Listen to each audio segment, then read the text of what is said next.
রাসূলকে যারা বাদ দিয়ে মাইনাস করতে চায়, কই নবীকে মাইনাস করে দিলাম, আমি কই নবীকে যারা মাইনাস করে আল্লাহকে পাইতে চায়, এই সমস্ত আল্লাহওয়ালা কাফেরদের সাথে আমাদের কোনো সম্পর্ক নাই। যারা বলেন ঠিক কিনা? আমার দেশের অনেক সুন্নি উলামায়ে কেরাম এই আল্লাহওয়ালা কাফেরদের মাহফিলগুলো করতেছে। গতকালকে আমি একটা আল্লাহওয়ালা কাফেরদের মাহফিল করে আসছি। আমি আমার সহকারীদের বললাম, তুই আমার কোথায় আনলি? আমি যার সঙ্গে হুজুর দরুদ ইব্রাহিম পড়েন, এরপরে হুজুর খবরদার কিয়াম করবেন, হুজুর মিলাদ পড়বেন। এখন বিপদে পড়ে কবর হাসরের ওয়াজটা করে দিয়েছে। কথা বুঝেন? কবরের ওয়াজ করে দিয়ে চলে আসলাম, খুব খুশি। আবার কেউ কেউ হুজুর তাফসীর তো হইনি, কি তা করলেন? আমি আশ্চর্য হয়ে গেছি, কারণ এই আল্লাহওয়ালা কাফেরদের কাছে নবী যার ভিতরে নাই, আল্লাহ তার ভিতরে নাই। যেটা বলেন ঠিক কিনা? নবী যার ভিতরে নাই, তার ভিতরে আল্লাহ কখনো আসতে পারে না। এ মুসলমান কবির মানুষ,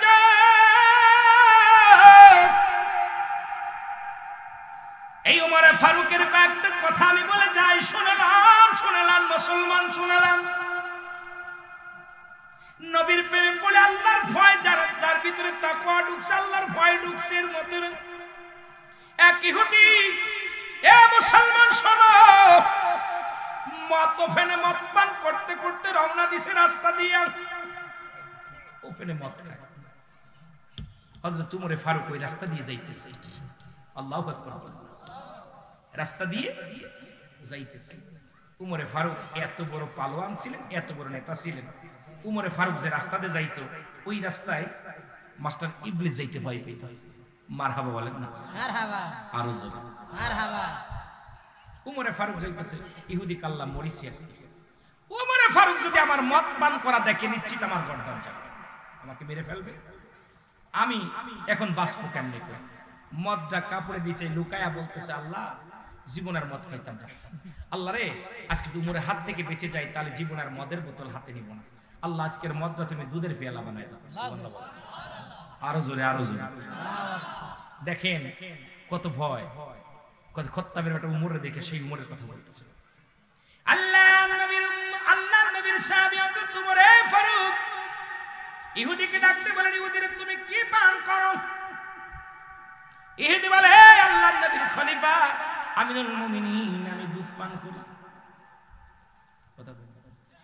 কি পান করি? দুধ পান করি। কয় দুধ পান করো, তখনও মদের গন্ধ গা থেকে বাইর হইছে। মদ খাইছে, মদের বোতলের গন্ধ পাওয়া যায়। খলিফা হযরত উমরে ফারুক ডাকতে বলে, দেখি বোতলটা বাইর করো। বলে, হুজুর আমি দুধ খাইতেছি, মদ নয়। খলিফা হযরত উমরে ফারুক হাত থেকে মদের বোতলটা নিলেন, নিয়ে মুটকিটা খুললেন, আর ওদিকে ডাকতে বলে, আল্লাহ। ইহুদি বলে, আল্লাহ আজকে যদি আমি ওই মদের বোতলটা দুধের বোতল হয়ে যায়, জীবনে আমি আর কোনোদিন মদ পান করব না, আমি আর কোনোদিন ইহুদি থাকবো না, মুসলমান হয়ে যাব। আল্লাহ তুমি আমার বাঁচাও, উমরের হাত থেকে বাঁচাও, উমরের হাত থেকে বাঁচাও। সঙ্গে সঙ্গে হযরত উমর ফারুক যখন বোতলের মুটকি খুলিয়া যখন মুসলমান এই মদের বোতলটার মদ ঢালতে লাগলেন, দেখা গেল মদের বোতলে মদের পরিবর্তে দুধ পড়া শুরু করেছে। জোরে জোরে চিল্লায় বলেন মারহাবা। আরেকটু জোরে বলেন, আরেকটু জোরে বলেন, আল্লাহু আকবার, আল্লাহু আকবার। এই ভাইরা তার ভিতরে আল্লাহর ভয় যার অন্তরের ভিতরে নাই, সে কেমন মুসলমান? একজন ইহুদি বিশ্বাস করে আমার মাওলাকে, আমার হাবিবকে। এ মুসলমান শুনে নাও, পৃথিবীর মধ্যে এমন নেতা কজন আছে রে মুসলমান, শুনে নাও। আমার বাবারা, আমার সেই খলিফা হযরত উমরে ফারুক রাদিয়াল্লাহু তাআলা আনহু, উনিও কোরআন রিসার্চ করতে যায় মুসলমান হয়ে গেছেন, নবীকে দিয়া গবেষণা করতে যায় মুসলমান হয়ে গেছেন। তিনি পৃথিবীর সব কিছু ছেড়ে দিয়েছে, রাসূলুল্লাহর কদম মোবারক ছাড়তে পারেনি। এমন ভালোবাসতো আমার নবীরে, নবী ইন্তেকালের পরে উমর একেবারে পাগল পার হয়ে গেলেন। উমর কারুর লগে কথা বলে না, উমর কারুর সঙ্গে চলাফেরা করে না। উমর শুধু নিরাপত্তা পালন করার কান্দে বলি, ইয়া রাসূলুল্লাহ, ইয়া হাবিবাল্লাহ, মায়ের নবী,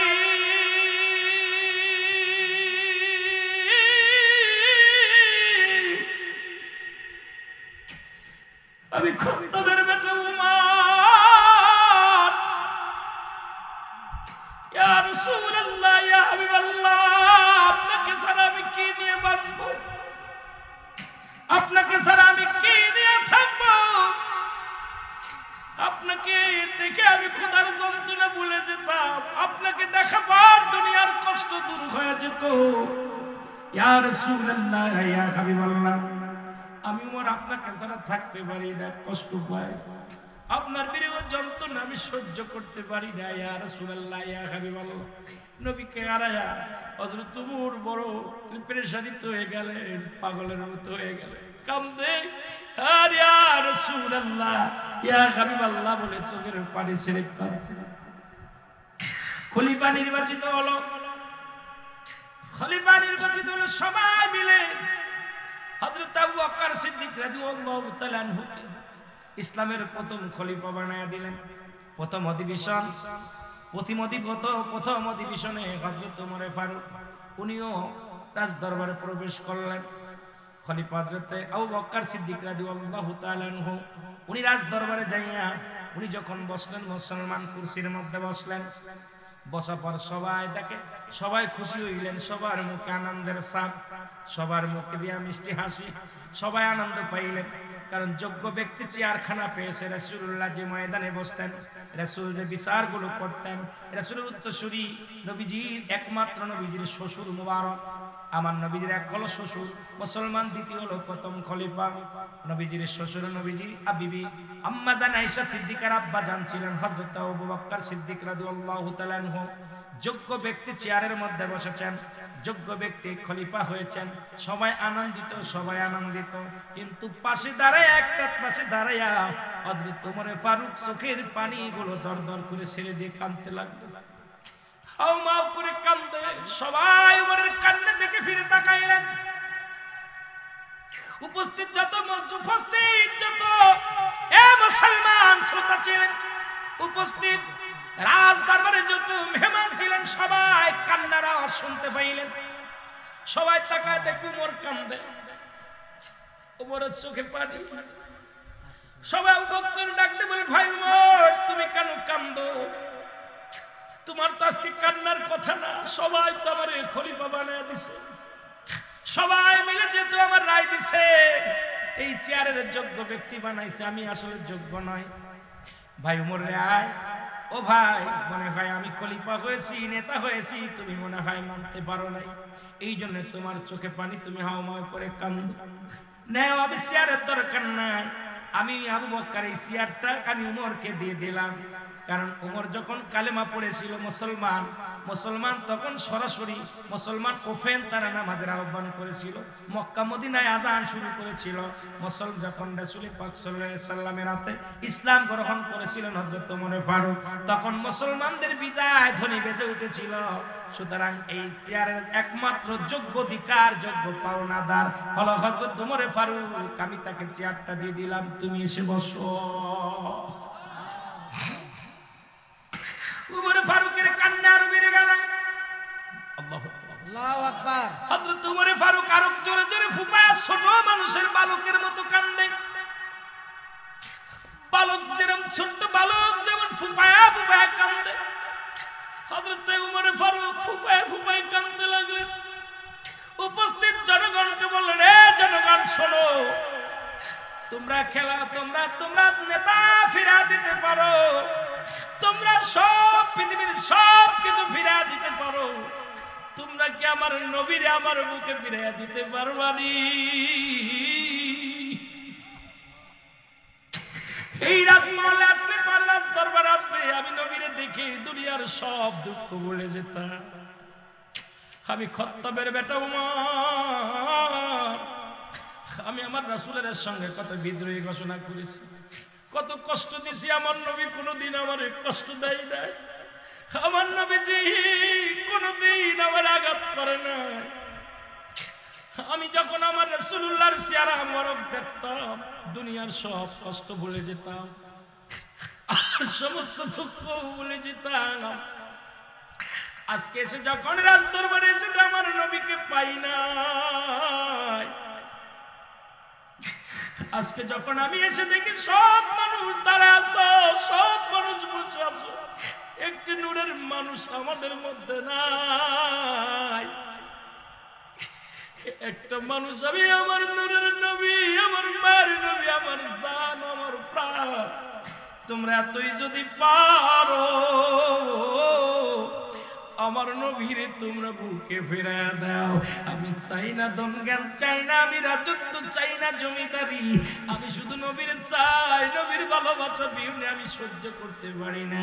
এ মুসলমান শুনে নাও, পৃথিবীর মধ্যে নবীর সাহাবীরা এরকম নবীকে ভালোবাসতো।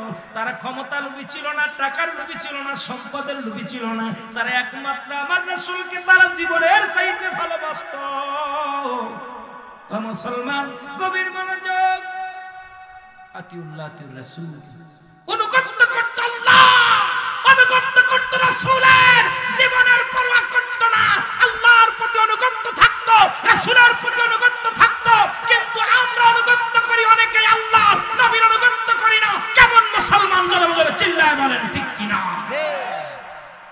আতিউল্লাহ আতিউর রাসূল। আমার আল্লাহর প্রতি যেমনি অনুগত্য ছিল সাহাবীদের, নবীর প্রতি অনুগত্য এরকম ছিল। আমরা নবীর অনুগত্য না থাইকা ফালাফালি করে নবীর নাম শুনলেই ওর কলিজার মধ্যে আগুন ধরে যায়। রাসূলুল্লাহর নাম শুনলে, নবীজির নাম শুনলে এই বেঈমান মুনাফিকদের কলিজার মধ্যে আগুন ধরে যায়। জোরে বলেন, আরো জোরে বলেন।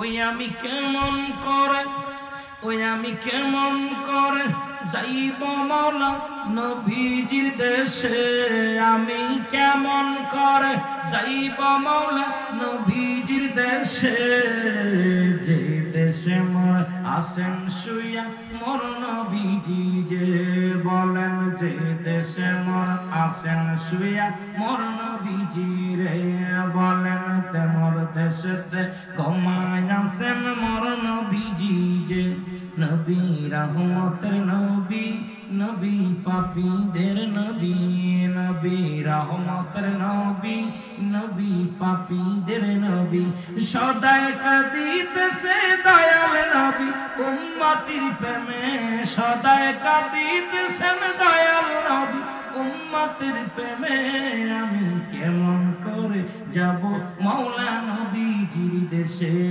আমি কেমন করে যাব মাওলা নবীজির দেশে, বলেন কেমন করে যাব মাওলা নবীজির দেশে।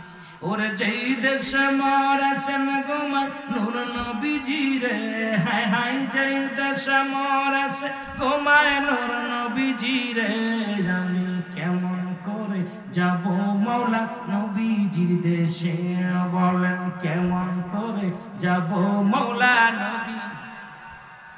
ধন্য হলো আরব ভূমি, ধন্য মক্কা দেশ, ধন্য হলো আরব ভূমি, ধন্য মক্কা দেশ, ওরে ধন্য হলো মরুভূমি, ধন্য হলো মরুভূমি, সোনার মদিনা দেশ, ধন্য হলো মরুভূমি, সোনার মদিনা দেশ, যেই দেশে মোর ঘুমায় আছে মোর নবীজি, যে আঘায় যে দেশে মোর ঘুমায় আছেন মোর নবীজি রে, কেমন করে যাব মাওলা নবীজির দেশে, বলেন কেমন করে যাব মাওলা নবীজির দেশে, যে দেশে মোর ঘুমায় আছে মোর নবীজি, যে আঘায় যে দেশে মোর ঘুমায় আছে মোর নবীজি, যে বলো যে দেশে মোর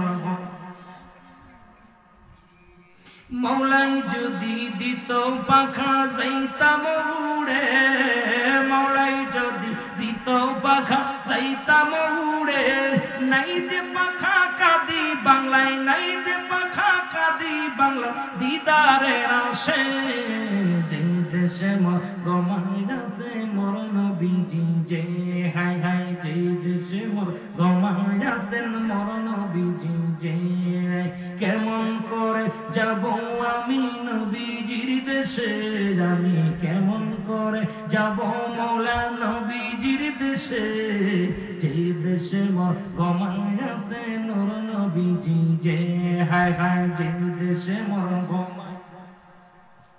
একটু মহব্বতে বলেন যে দেশে মোর ঘুমায় আছেন নূর নবীজি, যে মহব্বত আল্লাহুম্মা সাল্লি আলা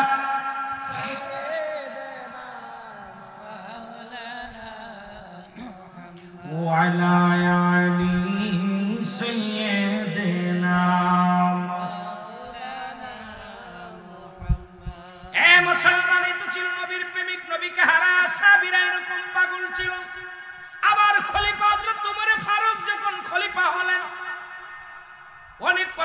ইতিহাসে একটা কথা নিয়ে আলোচনা করতে যে অনেক লম্বা আলোচনা হয়ে যায়। খলিফা হযরত উমর ফারুক যখন খলিফা হলেন, আমিনুল মুমিনিন কেমন প্রধানমন্ত্রী হলেন, কেমন রাষ্ট্রপতি হলেন দেখেন না। উনি বাড়ি বাড়ি ঘুরে ঘুরে তালাশ করতেন প্রতিবেশী কে না খেয়ে আছে। আমার দেশের নেতারা যদি এমপি সাহেব হয়, ভোটের আগে কত না পায়ের জুতা ক্ষয় হয়ে যায়, মন্ত্রী হলে পায়ের জুতা ক্ষয় হয়ে যায়। বাবা কোথায় মেম্বার চেয়ারম্যান হতে গেলে কত কষ্ট করে। কিন্তু আমিনুল মুমিনিন যখন খলিফা হলেন, উনি রাতের অন্ধকারে আধারে এলাকাটা ঘুরে ঘুরে দেখতেন, মহল্লা ঘুরে ঘুরে দেখতেন কে অভাবে আছে, কে না খেয়ে আছে, কে না ঘুমায় আছেন, কে অনাহারে আছে, এগুলো ঘুরে ঘুরে দেখতেন। জোরে জোরে চিল্লায় বলেন মারহাবা। একদিন রাত্রে হযরত উমর ফারুক দেখতে পাইলেন মহল্লার মধ্যে একটা ঘরের মধ্যে টিপ টিপ করে বাতি জ্বলে, টিপ টিপ করে বাতি জ্বলে। হযরত উমর ফারুক গুটি গুটি পায়ে দরজার মধ্যে গেলেন, যে দেখে কান্না, ছোট ছোট মাসুম বাচ্চাগুলো ঘরের মধ্যে কাঁদে। কেমন নেতা ছিলেন, কেমন সাহাবী ছিলেন, কেমন দুর্দর্শ ছিলেন, আবার কালেমা পড়িয়ে পড়ার পর সব বিলিয়ে দিয়েছেন। ইসলাম যখন গ্রহণ করেছেন, খাত্তাবের বেটা উমর এই দুনিয়ার মধ্যে মাটির মানুষ হয়ে গেছে। কত সুন্দর আদর্শ, তার আদর্শ রাসূলুল্লাহর আদর্শের সঙ্গে মিলায় ফেলেছে। আমরা মুসলমান আজ পর্যন্ত পরিবর্তন হতে পারেনি। উগ্রপন্থী আমাদের মেজাজ, আমরা কৃপণতা করি, আমাদের মধ্যে শুধু কৃপণতা, আমাদের মধ্যে পরনিন্দা, আমাদের মধ্যে শুধু অত্যাচার, আমাদের মধ্যে মানুষকে ক্ষতি করার চিন্তা সাধনা নিয়ে থাকি। কিন্তু খলিফা হযরত উমর কোথা থেকে কোথায় গেল, এখন খলিফা হয়ে গেছেন। জোরে জোরে চিল্লায় বলেন আল্লাহু আকবার। দেখে ছোট ছোট মাসুম বাচ্চাগুলো ঘরের মধ্যে কান্নাকাটি করে ক্ষুধার যন্ত্রণায় ঘোরাঘুরি করে। মা মাগো খাবার দাও, মা জননী মায়ের কাছে কান্নাকাটি করে ডাকতে বলে মা মাগো আমাদের খাবারের ব্যবস্থা করো, সহ্য করতে পারি না। খলিফা হযরত উমর দাঁড়াইলেন, কিছুক্ষণ দাঁড়ায় দেখলেন একটা পাতিলের মধ্যে পানি নিলেন, পানি নিয়ে আগুনের মধ্যে দিয়া চুলার মধ্যে দিয়া জ্বালাইতে শুরু করলেন। আসলে করে কিছু পাথর নিয়ে আসলেন, উনি তো পাথর দেখতে পাই নাই, এই পানির মধ্যে দিয়া ফুটাইতে লাগলেন। শুধু জাল দেয়, আগুন জ্বলে। ছেলে মেয়েরা বলে মাগো খাবার দাও, ছোট বাচ্চারা বলে মাগো খাবার দাও। মা ডাকতে বলে বাবারে একটু দেরি কর, ধৈর্য ধর। জোরে জোরে বলেন আল্লাহু আকবার। এ ভাইরা আমার, বন্ধুরা আমার, যে কথা বলতেছিলাম, ছোট্ট ছোট্ট মাসুম বাচ্চাগুলো কান্না জুড়ে দিলেন, মা খাবার দাও, মা খাবার দাও। মা সান্ত্বনা দেয়, মা সান্ত্বনা দেয় বাবা একটু ধৈর্য ধর, এই তো খানা হয়ে আসলে, একটু দেরি কর। ছোট ছোট মাসুম বাচ্চাগুলো ক্ষুধার যন্ত্রণায় কাঁদতে কাঁদতে ঘুমায় পড়ল। হযরত উমর চিন্তা করে মা জননী এত সময় ধরে রান্না করলেন, বাচ্চারা না খেয়ে ঘুমায় গেলেন, কারণটা কি? ঘরের দরজায় যে কাজ করে আওয়াজ দিলেন, দরজা খুলে দিলেন, দেখতে পাইলেন যা দেখে মা জননী ওই ঘরের মধ্যে পাতিলের মধ্যে পানি দিয়া পাথর দিয়া জ্বালাইতেছে। ডাকতে বলে মা গো, ও মা তুমি তোমার সন্তানদের খাবার দিলে না, ঘুমায় গেল। বাবা খাবার দেব কি, আজ কটা দিন ঘরের মধ্যে কোনো খাবারের ব্যবস্থা নাই, ঘরের মধ্যে কোনো খাবারের ব্যবস্থা নাই। ছোট ছোট মাসুম বাচ্চাগুলো আমার বিবি আমার স্বামী খাবার আনতে পারে নাই, খাবার জোগাড় করতে পারে না। আজ কটা দিন ঘরের মধ্যে কোনো খাবার নাই। শিশু সন্তানগুলো ক্ষুধার যন্ত্রণায় ছটফট করে, আমি মা হয়ে সহ্য করতে পারি না। আমি জনম দুঃখিনী মা, ওই সন্তানের কান্না বন্ধ করার জন্য পাতিলের মধ্যে পাথর দিয়া ফুটাইতেছি, তাদের সান্ত্বনা দিয়ে ঘুম পেরেছি, এখন আমি বসে বসে কান্দি। হযরত উমর ফারুক ডাকতে বলে মা একটু দাঁড়াও, আমি আসি। দৌড়ায়া গেলেন, বাইতুল মালে চলে গেলেন। কেমন নেতা ছিলেন, কেমন নেতা ছিলেন! দৌড়ায়া গেলেন, বাইতুল মালে চলে গেলেন। ডাকতে বলে আসলাম রে, বাইতুল মালের দরজা খোল। আসলাম দরজা খুলে দিলেন। দরজা খুলে দিয়ে বলে এই আটার বস্তাটা আমার পিঠে উঠায়া দে, আমার মাথায় উঠায়া দে। আসলাম বলে আমিনুল মুমিনিন আটার বস্তা কোথায় নেবেন আমাকে বলেন, আমাকে হুকুম দেন, আমি সেখানে বহন করে দিয়ে আসবো। বলেন আরে আসলাম এই আটার বস্তা আমার মাথায় তুলে দাও। আমি উমর আল্লাহর কাছে কি জবাব দিব? আর চেয়ারম্যান মেম্বার সব গরিবের 2 কেজি চাউলের লোভ সামলাইতে পারো না, গরিবের 2 কেজি আটার লোভ সামলাইতে পারো না। আমার দেশে অসংখ্য চেয়ারম্যান সাহেব অমুসলমান শত শত টন তেল, শত শত টন চাউল তাদের খাটের নিচেই পাওয়া যায়, তাদের ঘরের মধ্যে পাওয়া যায়। এই গরিবের 10 টাকা কেজি চাউলের লোভ সামলাতে পারে না, এটা সরকার দিছে তাদের 10 কেজি চাউল দেয়, এটার মধ্যে ভাগ বসায় চেয়ারম্যান। এই হারামখোররা আমার দেশের নেতা, এই হারামখোরদের জন্য শান্তি ফিরে চলে গেছে। মুসলমান জোরে জোরে বলেন ঠিক কিনা? অসংখ্য হারামখোর 10 টাকা কেজি চাউল এটার লোভ সামলাতে পারে না। আমরা দেখেছি অনেক চেয়ারম্যানের তেল, সোয়াবিনের তেল, যে করোনা ভাইরাসের সময় চাউল ডাউল যা দিছে এগুলো চুরি করে করে খাটের নিচে রেখে দিছে। অসহায় মানুষের তারা টাকা বন্ধু চুরি করছে। এই সমস্ত বদমাইশ যদি দেশের নেতা হয়, 10 বদমাইশ গুলো ইউনিয়নের চেয়ারম্যান হয়, ওয়ার্ডের মেম্বার হয়, জাতি শেষ হওয়ার জন্য এরাই যথেষ্ট। জোরে বলেন ঠিক কিনা?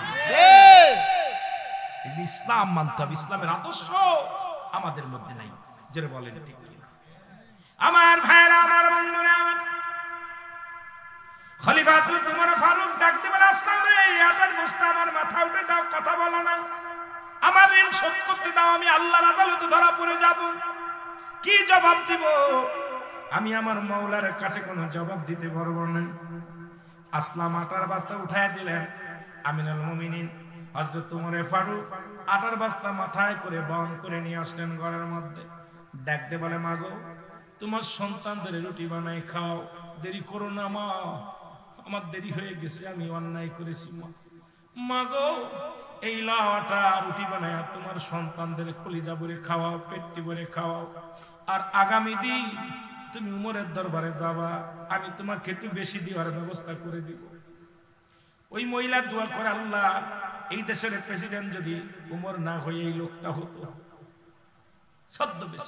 আর আমাদের নেতারা দেখছেন, এই যে রমজান মাসে দেখলাম কিছু ফেতরা দেশে দেখবেন ঠেলে ঠেলে ফেলে দিচ্ছে, আর এইরকম দেখাচ্ছে 3 বের ক্যামেরা ধরতেছে, একখান লুঙ্গি একখান শাড়ি দিতেছে, 4 বার ভিডিও করতেছে। জোরে বলে ঠিক কিনা? এই বাটপার, লোক দেখানো বাটপার। দেখা যায় যাকাতের শাড়ি নিতে যায়, ওই ফিতরা শাড়ি নিতে যায়, মানুষ ঠেলা খেয়ে ধাক্কা খেয়ে মারা যাচ্ছে। জোরে বলে ঠিক কিনা? এই নেতারা কিসের নেতা? সেলফি তুলতে তুলতে আর জায়গা নাই। কথা বুঝছেন? চাউল ধরে রাখতে 1 কেজি চাউল দিচ্ছে, 6 বার ভিডিও করতেছে। কথা কয় না? কথা কয় না? এই চোর বাটপার দেশটা ভরে গেছে। জোরে বলেন ঠিক কিনা? এই বাটপার গুলোর জন্য আমার দেশের গরিব অসহায় মানুষগুলো বিপদ গেছে। দেখা যায় সরকার সহযোগিতা করছে, দেখা যায় কয়েক টন চাল দিচ্ছে একটা ওয়ার্ডে, দেখা যায় 10 কেজি দিয়া সব পকেটের মধ্যে ভরে গেছে। জোরে বলেন ঠিক কিনা? ওনারা তো জানে, বড় নেতারা জানেন সব দেশে, আসলে কি তা দেয় অনেকেই না খেয়ে আছে। জোরে কোন ঠিক কিনা? জোরে বলেন ঠিক কিনা? আবার এই বছর দেখলাম আমাদের দেশের কিছু উলামা একরাম দেখলাম ওই মুড়ির টুপলা, খাজুরির টুপলা 2-1টা, তারাও সেলফি তুলে তুলে লাইন দিলে দাঁড়া দিচ্ছে। আমি আরে তোরাও শিখে গেছিস নেতা হওয়ার জন্য, তোদের সেলফির দরকার কে? মানুষকে দান করে মানুষকে কত কষ্ট দেয়, মানুষকে লাঞ্ছিত করা, অপমানিত করা, এক মুসলমান হয়ে আর এক মুসলমানকে বেইজ্জতি করা, লাইনে দাঁড়া করে, কাতারে দাঁড়া করে, নদীর ভিতরে দাঁড়া করে 1-5 কেজি চাউল দিচ্ছে, তো আবার ভিডিও করে দেখাইতেছে। কেন? আমার ইজ্জত, মুসলমানদের ইজ্জত নিয়ে খেলা করার অধিকার তোমার নাই। যেটা বলেন ঠিক কিনা? তুমি এত পারো গোপনে দাও, কিন্তু তুমি আমার এক ভাইকে আরেক ভাইকে বেইজ্জতি করবা, এক ভাইকে আরেক ভাই বেইজ্জতি করবা, সবচেয়ে লজ্জাজনক ব্যাপার। আমি এবার রমজান মাসে দেখে কয়েকটা জিনিস দেখে, আমার দেশের কয়েকটা নামি দামি বক্তা দেখলাম, ওরাও দেখলাম ওই কিছু দান খয়রাত করছে, ওইরা দেখাইতেছে সিরিয়াল দিয়ে মহিলাদের হাতে টুকলা দিচ্ছে, কিছু মুড়ির টুকলা, কিছু খায়, 2টা খাজুর, এই 1 কেজি তেল এই দিচ্ছে। তা আমি দেখে চিন্তা করলাম, আমি এবার ফোন দিচ্ছি একজনকে, কি ব্যাপার? কয়, দোস্ত বেশি করে দাও, তুমি কিছু দান করো। আমি কই, এইরকম কেমনে দান? আমরা যদি এগুলো করি অন্য মানুষ কি করবে? ওরা, ওদের বিরুদ্ধে আমরা কেমনে কথা বলবো? কারণ ওরাও তো শুরু করছে এরকম সেলফি।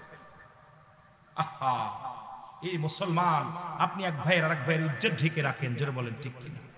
আর একটু জোরে বলেন ঢেকে রাখেন। এটা গল্প আমার মনে পড়ে গেল, সময় তো নাই ওয়াজ করবো। সময় রাত কয়টা বাজে? হাই হাই 11:30 বাজতে চলল, ছেড়ে দিব? কথা বলেন, ছেড়ে দিব? আমরা কথা বলতে সারাদিন গাড়ির মধ্যে জার্নি করে আসছি, তবে সুন্নি মাহফিলে আসলে কলিজার ভিতর ভরে যায়। আমার আর ওই চেয়ার পিছনের দিকে তাকানোর সময় থাকে না। আমার মরণ, আমার চিন্তা স্মরণ খালি একটাই থাকে, আমার ভাইদের কি দিলাম। ভাইদের কিছু দিতে না পারলে এত কষ্ট করে বক্তার তো অভাব নাই। এত দূর থেকে সেই মাগুরা থেকে আপনার প্রায় 600-700-500 কিলো দূর থেকে আমাকে নিয়ে আইছে তাকে দুটো কথা শোনার জন্য, পছন্দ করে আমার ভাই ইকবাল ভাই আপনাদের সহযোগিতায় সবাই দাওয়াত দিছে, এত কষ্ট করে আমাকে আনছে। আমি তো দুইটা কথা না বলে ফাঁকি দিয়ে চলে যাই, আল্লাহর দরবারে কি জবাব দেবে, এই একটা চিন্তা ভিতরে থাকে বেশি। অনেক আমি ঘড়ি দেখে ওয়াজ করতে পারি না, বড় আরেক বিপদ। যদি কোনোদিন দুইটা মাহফিল হয়, শেষেরটা দেখা যায় কাজা চলে যায়। শেষে কয় হুজুর কি করলেন, আমি তো নিছিলাম না প্রোগ্রাম, বিপদে পড়ছি। কেন আমি জনগণের সামনে বসলে পারে, কেন জনগণের চেহারা দেখিলে পারে, কথা বললে না বললে চলে গেলে কষ্ট হয়। কিন্তু অনেকেই 4 দিন 3 দিন ব্যাপী মাহফিল কষ্ট হয়েছে, অনেকে চলে গেছে। বাবা রাত নিচে ভয় নেই, বসো, আপনার উঠাউটি করলে আমি উঠে যাবো, ভয় নেই। কষ্ট হচ্ছে? মুসলমান বলেন আমিনুল মুমিনিন, উনি বললেন মাগো এটুকু লাও, এরপরে আগামীকাল তুমি উমরের দরবারে যাবা, আমি তোমাকে বলে একটু বেশি দিয়ে দিব। মহিলা দোয়া করে, আল্লাহ এমন নেতা যদি, উমরে ফারুক যদি নেতা না হইয়া এই লোকটা যদি নেতা হতো কতই না ভালো হতো। আল্লাহ সেই বড় পড়ারে তুমি নেতা বানাইলা, যে বড় পড়া আমাদের খবর নেয় না, যে বড় পড়া আমাদের খবর নেয় না, খোঁজ নেয় না, আল্লাহ তারে কেন তুমি নেতা বানাইলা? এই লোকটা যদি বানাইতো, মা গো তুমি তার অভিশাপ দিও না, আগামীকাল যাইও। জোরে বলেন না সুবহানাল্লাহ। সুবহানাল্লাহ। আমাদের মত নেতা এই জুতার বাড়ি আগে তুই, আমি তো সেই নেতা। জোরে কোন ঠিক কি না? কেমন নেতা কিন্তু তাকে গালি দেয়, মহিলা গালি দেয়, মিসকে হাসি দিয়ে বলে মা, কি বলে মা, ও মা আমার দেশে শাড়ি দিতে যায় দেখছি ধাক্কা মেরে দিছে এরকম। কথা কই না? দেখছেন না আমার দেশে এক মন্ত্রী দেখছি শাড়ি দিয়ে পিটাইতেছে এরকম। জোরে কোন ঠিক কি না? আমার দেশের এক মন্ত্রী আমি নিজে দেখছি শাড়ি দিতে যায় কইছে বাবা এই শাড়িটা বদলা আরেকটা শাড়ি দাও, দেই মুখি দিলে এরকম বাড়ছে। জোরে কোন ঠিক কি না? কিন্তু উমরে ফারুক রে বলে বাটপার, ওই বাটপারটা যদি নেতা না হয় আপনি হতেন কতই না ভালো হতো। উমর কয় মা গো তারে গালি দিও না, আগামীকাল যে আমি সেইতে বেশি চেয়ে দিব। জোরে কোন না সুবহানাল্লাহ। সুবহানাল্লাহ। কেমন নেতা? নেতা তো এরকম নেতা দরকার। জোরে বলেন এরকম নেতা দরকার আছে কি না? আরো জোরে বলেন এরকম নেতা দরকার আছে কি না? এবার পরের দিন সকালবেলা উমর ফারুক রাদিয়াল্লাহু তাআলা আনহুর এ মুসলমান রাজদরবারে চলে গেলেন। যা দেখে গতকাল রাত্রে যিনি আটার বস্তা মাথায় লয়া যিনি বাড়ির ভিতর বহন করে নিয়ে দিয়েছে, ওই রাজদরবারে যা দেখে সেই লোকটাই বসে বসে মানুষের নালিশ, মহিলা চোখের পানি ছেড়ে কান্দার বলে আমিনুল মুমিনিন আমি আপনাকে চিনতে পারি না, কতগুলো কথা বলে ফেলেছি, আরে আপনাকে আমি কত অপমান করেছি, কত গালি দিয়েছি, আপনি প্রতিবাদ করেন। খলিফা উমর ফারুক চোখের পানি ছেড়ে বলে মা আপনি তো আমাকে গালি দিবেন, আমি আল্লাহর আদালতে কি জবাব দেব, দেরি হয়ে গেছে, আমি আপনার সময় মতো খবর নিতে পারি না, সময় মতো আপনার আমি ত্রাণ দিতে পারি নাই, খবর নিতে পারি না, আমার আল্লাহর আদালতে আমার আল্লাহ যদি ধরে আমি উমর কোন রকম জবাব দিতে পারবো না। গুম্মা আপনি ভুল করেন নাই, ভুল তো আমার ছিল, আমার আরো আগে যাওয়ার দরকার ছিল। জোরে জোরে চিল্লায় বলা যাবেন না মারহাবা। চার বন্ধু প্রতিজ্ঞা করলেন, চার বন্ধু প্রতিজ্ঞা করলেন আজকে মুহাম্মদ যতই আমাদেরকে পাগল বানাক আমরা কোরআন শুনতে যাব না, মুহাম্মদ যতই সুন্দরভাবে তেলাওয়াত করুক না কেন আমরা শুনবো না, কাউকে শুনতে দিব না। চার বন্ধু বাড়িতে যে ঘুমায় গেলেন, আবু জেহেল, আবু সুফিয়ান, উতবা, সাইবা। নবীজি রাত হয়ে গেল, কোরআন শুরু করছে, কোরআনুল কারীম নিয়ে বসে নবীজি কোরআন তেলাওয়াত করা শুরু করেছে। এমন সময় মুসলমান শুনে নেন, আবু জেহেল চিন্তা করে আজকে তো কেউ আসবে না, আমি মজা মেরে শুনবো। উতবা মনে করে কেউ আসবে না, আজকে আমি মজা মেরে শুনবো। সাইবা মনে করে আজকে কেউ আসবে না, আমি মজা মেরে শুনবো। মুসলমান এরকম করতে করতে চার নেতায় হাজির হয়ে গেছে। আমার নবী ঘরের মধ্যে কোরআন তেলাওয়াত করে, চার নেতা কোরআন শুনতে শুনতে দিন সকাল হয়ে গেছে, বেলা পূর্বাকাশ উঠে গেছে, কিন্তু কোরআন এত মজা লাগছে ওঠে না। সবাই যখন শলক হয়ে গেছে, চারজনের চেহারা চারজন দেখে ফেলেছে। বলে তুমি কথা দিয়েছিলে তুমি শুনবা না, তুমি কেন আইছো? তুমি কথা দিয়েছিলে তুমি কেন আইছো? তুমি কথা দিয়েছিলে তুমি কেন আইছো? সবাই বলে আবু জাহেল তুমি তো আমাদের নেতা, তুমি তো কোরআন শুনবা না। নবীজিকে দেখার নিষেধ করেছিলেন, কোরআন শোনার কথা নিষেধ করেছিলেন, তুমি কেন আইছো বলো? তুমি কেন আইছো? বলে না রে, আমরা যদি কোরআনের এত পাগল হয়ে যাই তাহলে সাধারণ পাবলিক তো পাগল হয়ে যাবে। আজকে কোরআনের তাফসীর যদি উলামা একরাম মুফাসসিরগণ সুন্দরভাবে সুন্দর গবেষণা করে যদি সুন্দর কথাগুলো সঠিক কথাগুলো প্রচার করতে পারত, আজকে সারা বিশ্বের মানুষ কোরআনের জন্য পাগল হয়ে যেত। জোরে বলেন ঠিক কি না? আসলে তা বলবে না, কারণ আমার বিপক্ষে গেলে সেই আয়াত আর পাঠ করব না। যদি আমার বিপক্ষে যায় সেই আয়াতের ধারে আর আমি নাই। তাহলে বোঝা গেল আমি স্বার্থের জন্য কোরআন তেলাওয়াত করতেছি, কোরআন বুঝাইতেছি। বর্তমান জামানার মুফাসসির যারা কোরআন তেলাওয়াত করে ওলি আল্লাহদের নাম পায় না, ওর সম্মান তরিকা বোঝে না, তরিকার কথা জ্ঞান পায় না। কারণটা কি? আসলে ওই আয়াতের মধ্যে তারা যায় না। জোরে বলেন ঠিক কিনা? ওই আয়াতগুলোর মধ্যে তারা যায় না। বলতেছিলাম যে কথা, এ মুসলমান, এই কোরআন যখন তেলাওয়াত করে মানুষদেরকে পাগল করতেছিলেন, রাসূলের দ্বিতীয় খলিফা তখন তো হযরত ওমর ফারুক রাদিয়াল্লাহু তাআলা, তখন হযরত বলা যাবে না, তখন হযরত খাত্তাবের বেটা ওমর, উনি খোলা তরবারি নিয়ে রাসূলকে হত্যা করার জন্য রওনা হয়ে গেলেন। খোলা তরবারি নিয়ে রাসূলকে হত্যা করতে চলে গেলেন। পথের মধ্যে নাইম ডাক দে বলে, আব্দুল্লাহ বিন নাইম, নাইম ডাক দে বলে, শুনছনি ও ওমর তুমি কোথায় যাও? খাত্তাবের বেটা ওমর কোথায় যাও? কয় শুনেছি আব্দুল্লাহর বেটা মুহাম্মদ ওই থেকে কোরআন তেলাওয়াত করা শুরু করেছে। কোথা থেকে তারা আল্লাহর কালাম শোনায়, গোটা মক্কা মদিনার মানুষগুলো পাগল বানাইতেছে। তলে তলে সবাই গোপনে গোপনে মুসলমান হয়ে যায়। আমি যেতেছি আব্দুল্লাহর বেটা মুহাম্মাদের কল্লাটা শিরচ্ছেদ করার জন্য এই দুনিয়া থেকে তার চির বিদায় করে দিব। জোরে বলা যাবে না নাউজুবিল্লাহ?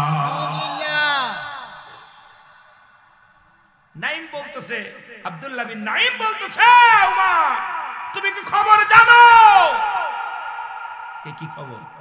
খবরটা হলো তোমার ভগ্নিপতি আবু সাঈদ, নাম কি? হযরত আবু সাঈদ, তোমার বোন ফাতিমা গোপনে কোরআন তেলাওয়াত করে মুসলমান হয়ে গেছে। মারহাবা বলা যাবে না? মারহাবা আরো যাবে। তুমি কাকে হত্যা করতে যাচ্ছ? তোমার ঘরটা সামলাও আগে। তোমার আপন বোন, তোমার ভগ্নিপতি কালেমা পড়ে মুসলমান হয়ে গেছে, তারা কোরআনের পাগল হয়ে গেছে। হযরত ওমরের তখন হযরত আগেই তো বলতেছি, এই জন্য হযরত বলে অনেকে বলতে পারেন হুজুর তখনও তোমরা ঈমান আনে নাই, যেহেতু ইসলামের দ্বিতীয় খলিফা আমার নবীর প্রিয় সাহাবী, জান্নাতি সাহাবীদের মধ্যে দ্বিতীয় নাম্বার সাহাবী, নবী 10 জন সাহাবীকে জান্নাতের সংবাদ দিয়েছে দুনিয়ার মধ্যে জিন্দা থাকতে। এই জন্য বাবারে আমি সম্মানের সঙ্গে তার নামটা নিই। খলিফা হযরত ওমর ফারুক রাদিয়াল্লাহু তাআলা খোলা তরবারি নিয়ে চোখ দুটি বড় লাল হয়ে গেছে, তো শুরু করেছে বোন ভগ্নিকে মারার জন্য। আল্লাহ নবী যে কোরআন শিক্ষা দিয়েছে, সূরা তাহা, নাম কি? সূরার নাম কি? আরে অনেক আলোচনা, কিন্তু আমি ওদিকে গেলে অন্য আলোচনা শোনাইতে পারবো না, শুধু একটু বোঝানোর জন্য। সূরা তাহা তেলাওয়াত করতেছে হযরত ওমর ফারুকের বোন আর ভগ্নিপতি হযরত ওমর দাঁড়ায় গেলেন। কোরআনের কত দাম! কোরআনের বাণী শুনে হযরত ওমর দাঁড়ায় গেছে। ঘরের ভিতর থেকে আওয়াজ আসে, জোরে জোরে চিল্লায় বলেন মারহাবা, আর একটু জোরে বলেন মারহাবা। দাঁড়ায় আছে, দাঁড়ায় অনেকক্ষণ কোরআন শুনলেন। হঠাৎ করে ভগ্নিপতি মুসলমান আবু সাঈদ উনি যখন ঘরের দরজা খুলে দেখতে পাইলেন ওমর খোলা তরবারি নিয়ে দাঁড়ায় আছে। খোলা তরবারি দেখিয়ে থরথর করে কাঁপন শুরু করে দিলেন। স্বামী স্ত্রী দুজনেই থরথর করে কাঁপতেছে, কারণ কোরআনের বাণী তো পাঠ করেছে ওমরের বোন, ওমরের ভগ্নিপতি। ওমর তো কোরআন মানে না, নবী মানে না, হযরত ওমর তো কিছু মানে না।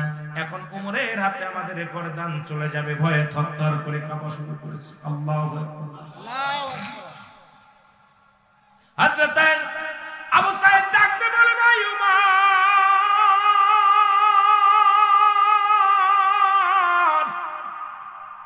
আপনি কখন এসেছেন? এই দরজায় দাঁড়ায় আছেন। বলে, আমি অনেকক্ষণ যাবত এসেছি। তোমরা ঘরের ভিতরে কি পাঠ করতেছিলা, কি পড়তেছিলা বলো,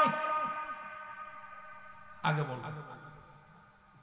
বোন বাগনির গলার পানি শুকায় গেছে, কারণ যা পাঠ করতে শুনলেই মৃত্যুদণ্ড। বিপদ থেকে বাঁচা সম্ভব নয়। থরথর করে কাঁপন শুরু করে দিল। হযরত ওমর বলে, আমি কথা দিলাম রে, তোদেরকে আমি হত্যা করব না। আগে বলো কি পাঠ করলাম, এতক্ষণ সময় কি তোমরা তেলাওয়াত করতেছিলে আমাকে বলো। ওমরের বোন ভগ্নিপতি দুজনেই বলল, ওমর রে, যদি এইটা শুনতে হয় তাহলে একটা কাজ, তুমি আগে গোসল করে আসো। এই বাণী শোনাইতে গেলে ওযু লাগে, পবিত্রতা লাগে। এটা সাধারণ কোনো কিতাব নয়। ইংরেজি পড়তে গেলে ওযু লাগে না, বাংলা পড়তে গেলে ওযু লাগে না, ফার্সি পড়তে গেলে ওযু লাগে না, কোন ধর্ম কোন বিষয় পড়তে গেলে ওযু লাগে না। আল্লাহর কোরআনটাকে এটা তেলাওয়াত করতে হলে, শুনতে হলে ওযু লাগবে। আগে এই বাণী শুনতে হলে তোমাকে ওযু গোসল করতে হবে, পবিত্রতা, তোমাকে পবিত্রতা হয়ে আসতে হবে। জোরে জোরে চিল্লায় বলেন মারহাবা, মারহাবা। এ ভাইরা আমার, বন্ধুরা আমার, ওমর ফারুক গোসল করে আসলেন, ওযু করলেন, ওযু করা শিখায়া দিলেন। কেমন ওযু করবে নবীজি যেভাবে শিখায়া দিয়েছে, হযরত আবু সাঈদ শিখায়া দিলেন। ওযু করলেন, বলে এবার সূরা তাহা যেটা পাঠ করতেছিলেন পাঠ করা শোনাইলেন। শোনানোর পর হযরত ওমরের গা থেকে ঝরঝর করে ঘাম ঝরতে লাগলেন। বলে, বুনে বকনিরা রে, তারা আমি আসি। সুবহানাল্লাহ। তরবারি হাতের মধ্যে আছে, রাসূলুল্লাহকে হত্যার উদ্দেশ্যে রওনা হয়ে গেলেন। এদিকে খবর আসলেন, ওমরে ফারুক খত্তাবের বেটা উমর খোলা তরবারি নিয়ে রাসূলকে হত্যা করার জন্য রওনা হয়ে গেছে। হত্যা করার জন্য, রাসূলকে হত্যা করার জন্য। নবীর কাছে যে সাহাবীরা বলে, ইয়া রাসূলুল্লাহ, সর্বনাশ, খত্তাবের বেটা উমর তো খোলা তরবারি নিয়ে রাগান্বিত হয়ে আপনার দিকে ছুটছে আপনাকে হত্যা করার জন্য। আমার নবী বলে, আসতে দাও। সুবহানাল্লাহ বলেন, সুবহানাল্লাহ, আসতে দাও। ওমর ফারুক আসলেন, সাহাবীরা দাদ্দার পজিশন নিয়ে নিলেন। মারহাবা বলেন, মারহাবা। নবীর সাহাবীরা দাদ্দার মতো পজিশন নিলেন। সাহাবীরা বলে, ইয়া রাসূলুল্লাহ, ইয়া হাবিবাল্লাহ, যদি ওমর এসে আজকে যদি আপনার উপরে বিদ্রোহী ঘোষণা করে, কোন রকম যদি আপনাকে আঘাত করে কথা বলে, কোন রকম যদি আপনার দিকে চোখ আঁকড়ায় কথা বলে, আমরা সাহাবীরা মেনে নেব না। আমরা ওমরকে আজকে ছাড় দিব না, হয় জীবন যাবে না হয় জীবন নিব। যার যার পজিশন নিয়ে দাঁড়ায় গেলেন। হযরত ওমর রথ খোলা তরবারি নিয়ে রাসূলুল্লাহর দিকে রওনা হয়ে গেলেন। আমার নবীর সামনে আসিয়া ওমর থম করে দাঁড়ায় গেলেন, একদম দাঁড়াই গেলেন, কথা বলে না, একদম মূর্তির মতো দাঁড়ায় রইলেন। আমার নবীজি উমরের কলারটা চেপে ধরলেন। আল্লাহু আকবার, আল্লাহু আকবার। নবীজি উমরের কলারটা চেপে ধরে বলে, হে উমর, তুমি কিসের জন্য এভাবে থম মেরে দাঁড়ায় গেলেন? উমর বলে, ইয়া রাসূলুল্লাহ, ইয়া হাবিবাল্লাহ, আজকে আমি আপনাকে হত্যা করার উদ্দেশ্যে আসি নাই, আজকে আপনাকে কিছু শোনাইতে আসি না, আজকে আপনি একটু আমার কোরআন তেলাওয়াত করে শোনান। আমি আর একটা মিনিট মুসলিম থাকতে চাই না। আমাকে আপনি কালেমা পড়ায় মুসলমান বানায় দেন। কারণ এত কিতাব পড়লাম, এত গবেষণা করলাম, আজ পর্যন্ত আমার মন কাঁদে না, আমার অন্তর কাঁদে নাই। কিন্তু আপনার আল্লাহর কোরআন আমার বগ্নির কাছ থেকে শোনা পর আমার অন্তর কেঁদেছে, আমার দিল কেঁদেছে। ইয়া রাসূলুল্লাহ, ইয়া হাবিবাল্লাহ, আমি আর একটা মিনিটও মুসলিম থাকতে চাই না, আমাকে আপনি মুসলমান বানায় দেন। কালেমা পড়ে লা ইলাহা ইল্লাল্লাহু সাল্লাল্লাহু আলাইহি ওয়াসাল্লাম সাহাবীদের হাতে তরবারি নিয়ে তাকবীর দিলেন, নারায়ে তাকবীর, সুবহানাল্লাহ। এখন আমাদের তাফসীর কারকরা কয় লিল্লাহি তাকবীর, ওদিন সাহাবীরা তাকবীর দিয়েছিল নারায়ে তাকবীর। নারায়ে তাকবীর শব্দের অর্থ হলো উচ্চ আওয়াজে তাকবীর দাও আল্লাহর জন্য। আল্লিল্লাহি তাকবীর, আওয়াজ তাকবীর দাও আল্লাহর জন্য। দুইটা শব্দ, একটা শব্দ কিন্তু তাফসীরকারকরা বর্তমান ব্যবহার করে। কিন্তু আমরা সুন্নি যারা, আমরা সুন্নি তাফসীরকারক যারা আছি, সবাই বলি নারায়ে তাকবীর, আল্লাহু আকবার, সাথে বলি নারায়ে রিসালাত, ইয়া রাসূলুল্লাহ। যারা বলা যাবে না মারহাবা। নবী মোর পরশমণি, নবী মোর সোনার খনি, নবী নাম জাপে যে জন সেই তো দুজাহানের ধনী। নবী মোর পরশমণি, আরো জোরে বলেন নবী মোর পরশমণি, নবী মোর সোনার খনি, নবী নাম জাপে যে জন সেই তো দুজাহানের ধনী। ও নামে মধু মাখা, ও নামে জাদু রাখা, ও নামে মধু মাখা, ও নামে জাদু রাখা। ওই নামে মজনু হলো, ওই নামেতে মজনু হলো মৌলাই আমার কাদের গনি। নবী মোর পরশমণি, নবী মোর সোনার খনি, নবী নাম জপে যে জন সেই তো দুজাহানের ধনী। একটু জোরে বলেন না। নবী মোর পরশমণি, নবী মোর সোনার খনি, নবী নাম জপে যে জন সেই তো দুজাহানের ধনী। আহা, সেই তাকবীরটা সুন্নিরা দেয় নারায়ে রিসালাত, ইয়া রাসূলুল্লাহ। এই নবীর নামটা যখনই বলি শান্তি পায়, তৃপ্তি পায়। জোরে বলেন ঠিক কি? আল্লাহর কসম, বাংলাদেশে ওই সমস্ত মুফাসসিরেরা, ওই সমস্ত মুফতিরা নারায়ে রিসালাত জবানি আনেন। আমি কি হাসান মিশা কইছি? কথা বলেন, হাসান মিশা কইছি? জীবনেও তারা নারায়ে তাকবীরটাই দেয় না, বলে নারায়ে দেওয়া যায়। আর নারায়ে শব্দের অর্থ হলো উচ্চ আওয়াজে, উচ্চ আওয়াজ আল্লাহর জন্য তাকবীর দাও। তাকবীরটা কার জন্য উচ্চ আওয়াজ হবে না? আল্লাহ কি আল্লাহ কি বড় না ছোট? বড়। সে আল্লাহর নামে তাকবীরটা দেবে, এখানেও কাটছাট করছে। কথা বুঝেন না? কয় মুফাসসির, তাফসীর কারক। মাঝে মাঝে কই চিন্তা করি, কি খেয়ে লেখাপড়া করছো? কিসের তাফসীর করো? তাফসীর করো শুধু হাঙ্গামা করা তাফসীর করো, হঠাৎ মানুষের ভিতরে হট্টগোল করা, যেগুলো বাদিয়ে দিয়েছে এগুলো আসলে তোমরা না। এই জন্য আল্লাহ বলে আমিনান নাস, মানুষের মধ্যে না কোন তারা বলবে আমান্না, তারা ঈমান আনছে বিল্লাহি, আল্লাহর প্রতি। নাস শব্দের অর্থ মানুষ। আল্লাহু আকবার বলেন। নাস শব্দের অর্থ কি? জোরে বলেন না। বেঈমানগুলো কিসের মধ্যে আছে? কিসের মধ্যে আছে? কথা কয় না। মানুষের মধ্যে। কিসের মধ্যে? এই মানুষগুলোর মধ্যে বেঈমান আছে, মুনাফিক আছে। কি আছে? মুনাফিক আছে, বেঈমানগুলো আছে। আল্লাহ বলে হাবিব রে, আমিনান নাস, মানুষের মধ্যে মায়াকুলু, তারা বলবে আমান্না, তারা ঈমান আনছে বিল্লাহি, আল্লাহর প্রতি, অবিল আখিরাতের প্রতি বিশ্বাস স্থাপন করছে। ওমা কুম বিমুমিনিন। আল্লাহু আকবার। চোর চুট্টা বাটপার সব কোরআন ধরাই দিছে। কোরআনের ভিতর কোরআন যদি তাফসীর করো, খালি তোমার পক্ষে যাবে না, বিপক্ষেও যাবে। কোরআনটা সুন্দরভাবে তাফসীর করলে মজা। কোরআনের ভিতর যে কত মধু আছে, কত ভালোবাসা আছে, কত প্রেম আছে।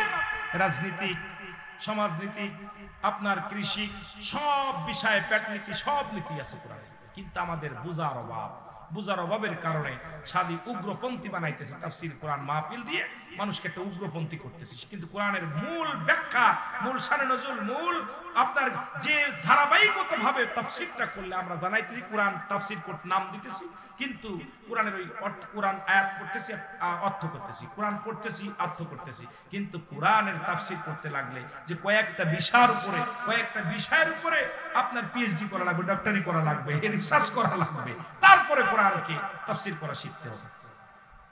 আমাদের দেশে তাফসীর কারক যেগুলো, অধিকাংশ তাফসীর কারকই দেখি কোরআন থেকে তেলাওয়াত করে আর ওই অর্থটা বলে যায়।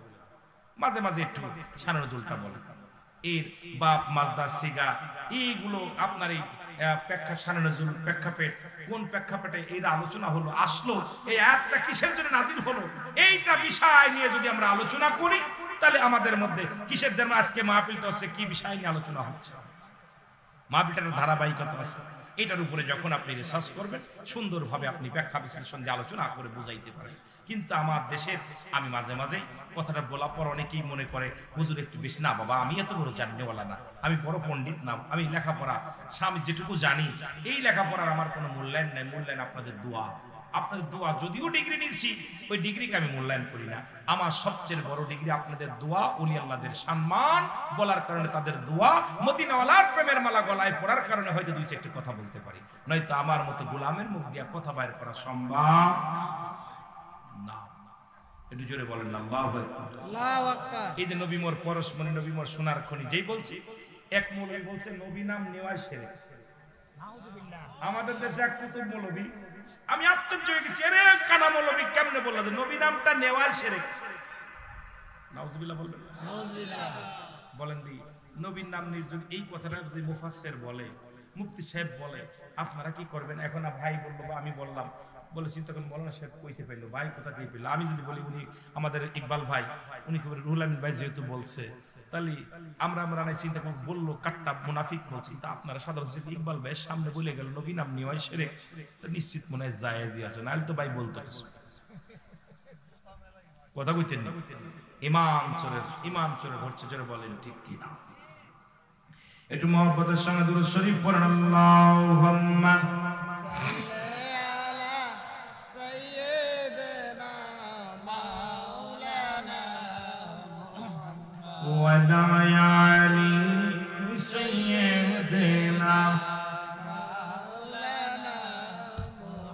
আর উমর নবীকে কত ভালোবাসতো শোনা নেন, কথাগুলো বললে আপনারা বুঝতে পারবেন। এ মুসলমান, যখনই কালেমা পড়ে মুসলমান হলেন হযরত ওমর ফারুক, তাহলে তাকবীর বুঝলাম। সাহাবীরা সবাই মিলে তাকবীর দিয়েছিল, নারায়ে তাকবীর, আল্লাহু আকবার বলেন, আল্লাহু আকবার। সেই তাকবীরটার মধ্যে সূরি আবার নবীর উপরে স্বাগতম জানায় সাহাবীরা বলেছিলেন নারায়ে রিসালাত, ইয়া রাসূলুল্লাহ, কারণ আমার আল্লাহ যেখানে সেখানেই নবী। মুসলমান শুনলেন নবীকে কত ভালোবাসে আমার আল্লাহ, যেখানে আল্লাহ তার নাম রাখছে সেখানেই তার হাবিবের নামটা রাখছে মুহাম্মাদুর রাসূলুল্লাহ সাল্লাল্লাহু আলাইহি ওয়াসাল্লাম। জোরে জোরে বলেন মারহাবা, মারহাবা। এ ভাইরা আমার, বন্ধুরা আমার, এক ইহুদির সঙ্গে জমি সংক্রান্ত নিয়ে, জমি জমা বিষয় নিয়ে একটা রায় হলো। রাসূলের কদমের মধ্যে গেলেন এক ইহুদি এক মুসলমান। বুঝানোর জন্য কয়েকটা কথা বলি। জমি জমা নিয়ে দুজনের ভিতরে ফিতনা হলো, বেঁধে গেল, হট্টগোল বেঁধে গেল। ইহুদি বলেন কার কাছে যাব? মুসলিম বলেন কার কাছে যায়? আমাদের নেতার কাছে যাই। মুসলমান বলে না, মুসলমান বললেন না, যা লাগবে না, আমার নবীর কাছে যাওয়া লাগবে। ইহুদি মুসলিম বলেন চলো যাই, তোমার নেতা মুহাম্মাদের কাছে যাই। নবীর কাছে চলে গেলেন দুজন মিলে, একজন অমুসলিম একজন মুসলমান, দুজন চলে গেলেন রাসূলুল্লাহর কদমের মধ্যে। ভালো করে বুঝে নেবেন বাবা, দুজনই চলে গেলেন। আমার নবীজি দুজনের মুখের বাণী শুনলেন, কে কি বললো, দুজন দুপাশ থেকে কথা শুরু করে দিল। নবীজি দুজনের আলোচনা শুনে রায় দিয়ে দিলেন, ইহুদির পক্ষে রাসূলুল্লাহ রায় দিয়ে দিলেন। জোরে জোরে চিল্লায় বলেন মারহাবা। রায় গেল কার পক্ষে? ইহুদির পক্ষে। ইহুদির পক্ষে। ইহুদির মুসলমান ইসলাম কত সুন্দর, ইসলামের আদর্শ কেমন, ইসলামের নীতি কেমন, ইসলামের ধরন কেমন, ন্যায় বিচারের কাছে কারোর বাদান দেখাশোনার সময় নেই।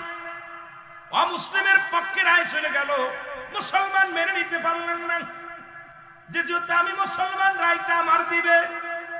যেরকম আমার দেশের মানুষ এমপি সাহেবের লোক হইলে এমপি সাহেব সারায় নিয়ে যায়, মন্ত্রীর লোক হলে মন্ত্রী সারায় নিয়ে যায়। এক এক দেশের নিজের ছেলের দোষটা ঢেকে রাখি, পরের দোষটার উপাদান আমরা ধরি। এইরকম মুসলমান আমার নবীর কাছে এমন বিচার নয়, আমার নবীর কাছে রায় হলো ন্যায় পরনায়। নবী ছিল বাইয়ানাত, উত্তম আখলাক, উত্তম চরিত্র, যা পৃথিবীর মধ্যে কোনো কারোর কাছে ছিলেন না। কোন নবীর এইরকম খাসলাত, এইরকম চরিত্র, আমার নবীর মতো চরিত্র পৃথিবীর মধ্যে কেউ ছিল না। আদর্শের মধ্যে নবীর সাথে কোনো তুলনা হয় না। সব দিক থেকে শ্রেষ্ঠ নবীর শ্রেষ্ঠ গুণ। আমার নবীর অতুলনীয়, আকাশ আসমান জমিনের নিচে উপরে কোথাও জমিনের মধ্যে এমন নবী আর খুঁজে পাওয়া যাবে না। জোরে বলেন ঠিক কিনা? আমার নবীর মতো আর নবী পাবি না। জোরে বলেন ঠিক কিনা? এই বিশ্ব জগৎ ঘুরে যার জুড়ি মেলে না, এই বিশ্ব ভুবন ঘুরে যার জুড়ি মেলে না, আমার নবীর মতো কোন নবী পাবি না। বলেন আমার নবীর মতো আর নবী পাবি না। জোরে বলেন ঠিক কিনা? ওমা আরসালনাকা ইল্লা রাহমাতাল লিল আলামিন। জোরে জোরে বলেন মারহাবা। এ দুনিয়ার মুসলমান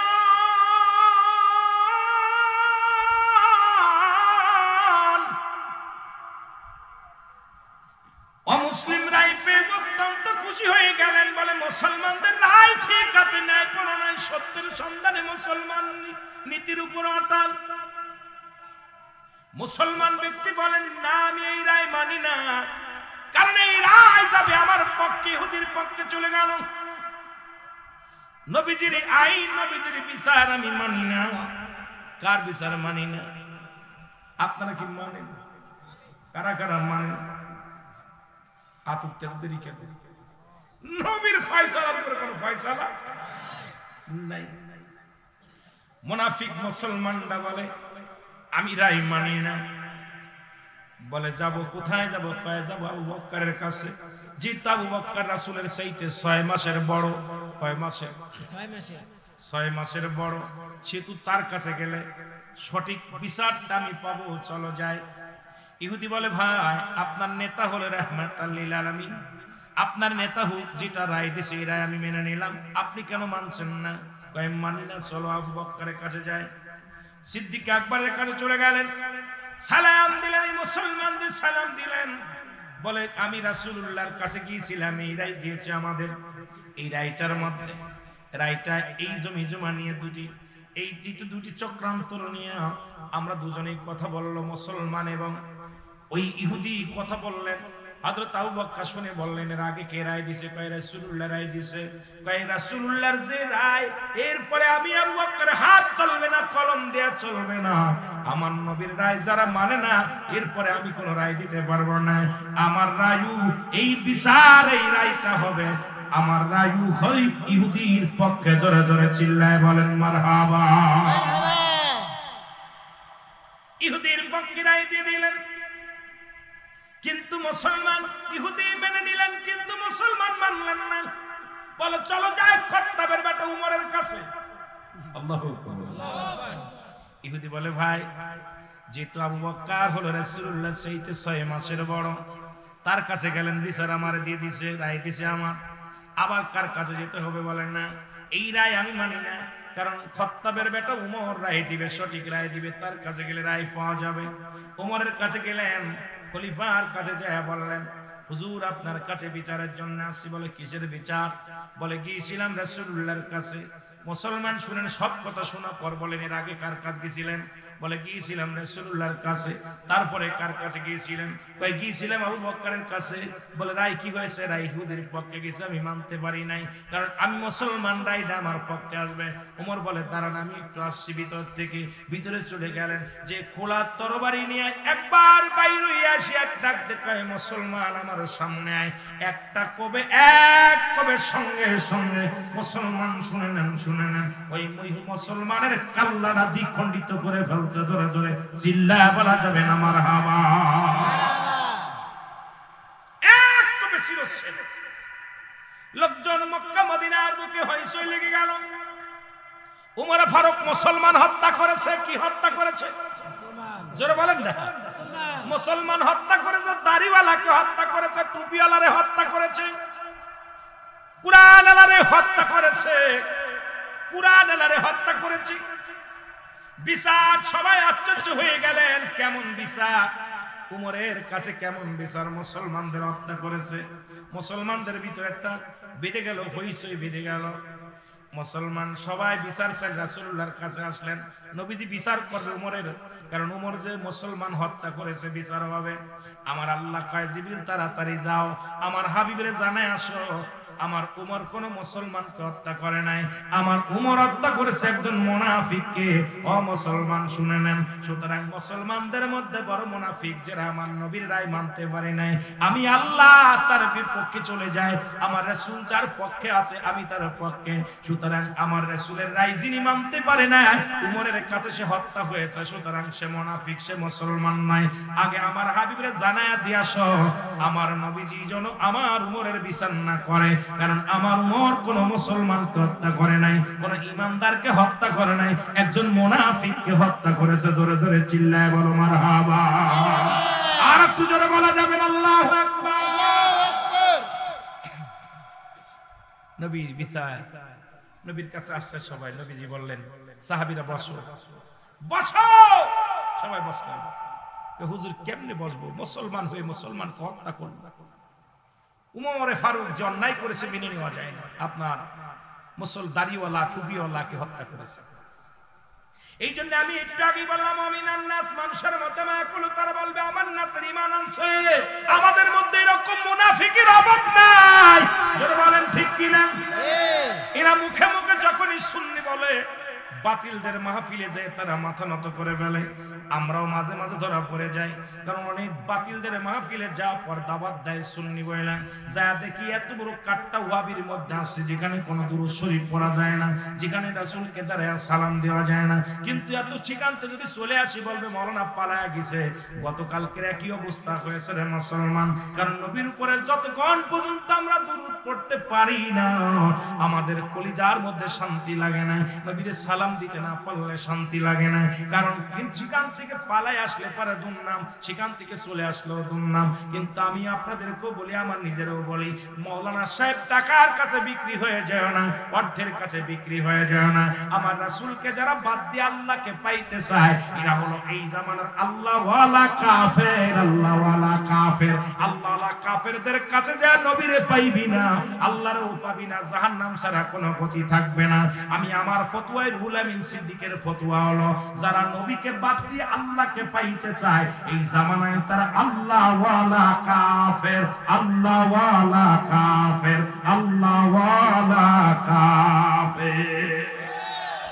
রাসূলকে যারা বাদ দিয়ে মাইনাস করতে চায়, কই নবীকে মাইনাস করে দিলাম, আমি কই নবীকে যারা মাইনাস করে আল্লাহকে পাইতে চায়, এই সমস্ত আল্লাহওয়ালা কাফেরদের সাথে আমাদের কোনো সম্পর্ক নাই। যারা বলেন ঠিক কিনা?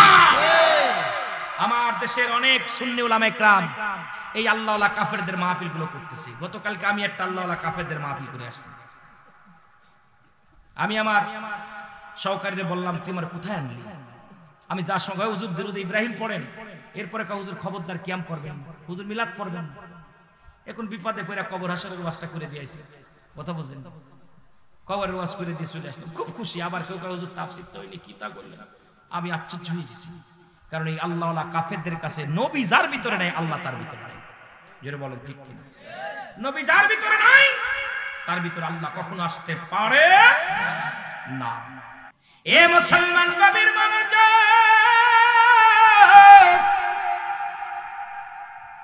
এই উমরে ফারুকের কয়েকটা কথা আমি বলে যাই, শুনলাম মুসলমান, শুনলাম। নবীর প্রেমে পড়ে আল্লাহর ভয় যার ভিতরে তাকওয়া ঢুকছে, আল্লাহর ভয় ঢুকছে, এর মধ্যে এক ইহুদি, এ মুসলমান শোনো, মদ পান করতে করতে রওনা দিছে রাস্তা দিয়ে, ওপেনে মদ খায়। হযরত উমরে ফারুক ওই রাস্তা দিয়ে যাইতেছে, আল্লাহু আকবার, রাস্তা দিয়ে যাইতেছে। উমরে ফারুক এত বড় পালোয়ান ছিলেন, এত বড় নেতা ছিলেন। উমরে ফারুক যে রাস্তাতে যাইতো, ওই রাস্তায় মাস্টার ইবলিস যাইতে ভয় পেত।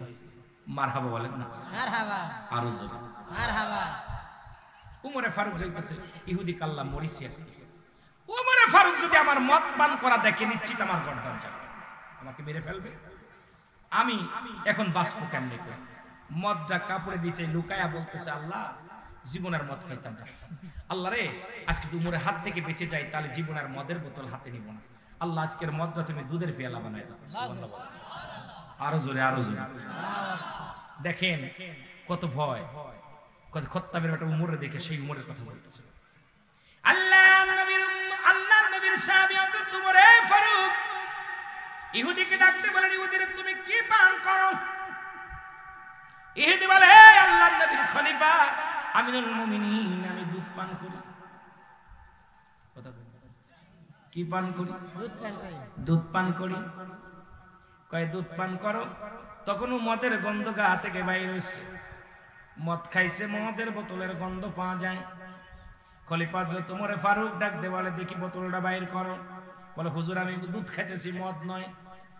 খলিফা হযরত ওমর ফারুক হাত থেকে মদের বোতলটা নিলেন, নিয়ে মুটকিটা খুললেন, আর ওদিকে ডাক দে বলে, আল্লাহ। ইহুদি বলে, আল্লাহ, আজকে যদি আমি ওই মদের বোতলটা দুধের বোতল হয়ে যায়, জীবনে আমি আর কোনোদিন মদ পান করব না, আমি আর কোনোদিন ইহুদি থাকবো না, মুসলমান হয়ে যাব। আল্লাহ তুমি আমার বাঁচাও, উমরের হাত থেকে বাঁচাও, উমরের হাত থেকে বাঁচাও। সঙ্গে সঙ্গে হযরত ওমর ফারুক যখন বোতলের মুটকি খুলিয়া যখন মুসলমান এই মদের বোতলটার মদ ঢালতে লাগলেন, দেখা গেল মদের বোতলে মদের পরিবর্তে দুধের দুধ পড়া শুরু করেছে। জোরে জোরে চিল্লায় বলেন মারহাবা। আরেকটু জোরে বলেন, আরেকটু জোরে বলেন, আল্লাহু আকবার, আল্লাহু আকবার। এই ভাইরা তার ভিতরে আল্লাহর ভয় যার অন্তরের ভিতরে নাই, সে কেমন মুসলমান? একজন ইহুদি বিশ্বাস করে আমার মাওলাকে, আমার হাবিবকে। এ মুসলমান শুনে নাও, পৃথিবীর মধ্যে এমন নেতা কজন আছে রে মুসলমান, শুনে নাও। আমার বাবারা, আমার সেই খলিফা হযরত ওমর ফারুক রাদিয়াল্লাহু তাআলা আনহু, উনিও কোরআন রিসার্চ করতে যায় মুসলমান হয়ে গেছেন, নবীকে দিয়া গবেষণা করতে যায় মুসলমান হয়ে গেছেন। তিনি পৃথিবীর সব কিছু ছেড়ে দিয়েছে, রাসূলুল্লাহর কদম মোবারক ছাড়তে পারেনি। এমন ভালোবাসতো আমার নবীরে, নবী ইন্তেকালের পরে উমর একেবারে পাগল পার হয়ে গেলেন।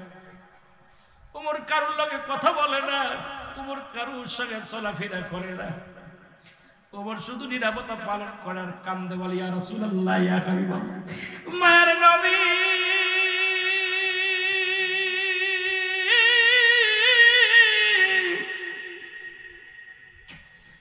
আমি খত্তাবের বেটা উমর, ইয়া রাসূলুল্লাহ, ইয়া হাবিবাল্লাহ, আপনাকে ছাড়া আমি কি নিয়ে বাঁচবো? আপনাকে ছাড়া আমি কি নিয়ে থাকবো? আপনাকে দেখে আমি খোদার যন্ত্রণা ভুলে যেতাম, আপনাকে দেখা পর দুনিয়ার কষ্ট দূর হয়ে যেত।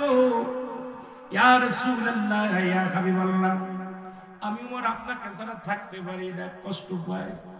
আপনার বিরহ যন্ত্রণা আমি সহ্য করতে পারি না। ইয়া রাসূলুল্লাহ, ইয়া হাবিবাল্লাহ, নবীকে হারায়া হযরত ওমর বড় পেরেশানিত হয়ে গেলেন, পাগলের মতো হয়ে গেলেন, কান্দে।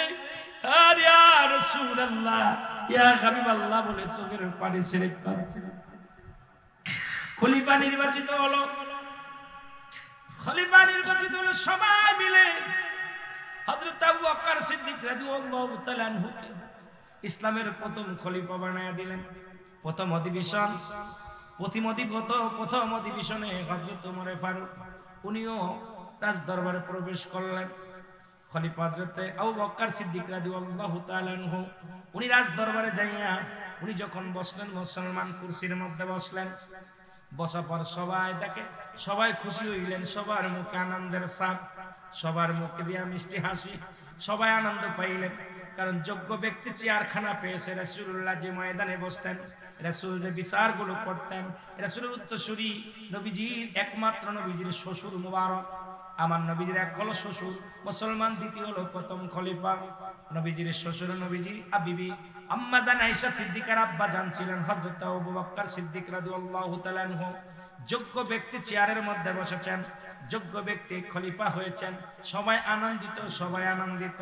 কিন্তু পাশে দাঁড়াইয়া হযরত ওমর ফারুক চোখের পানিগুলো দরদর করে ছেড়ে দিয়ে কাঁদতে লাগলো, হাউমাউ করে কান্দে।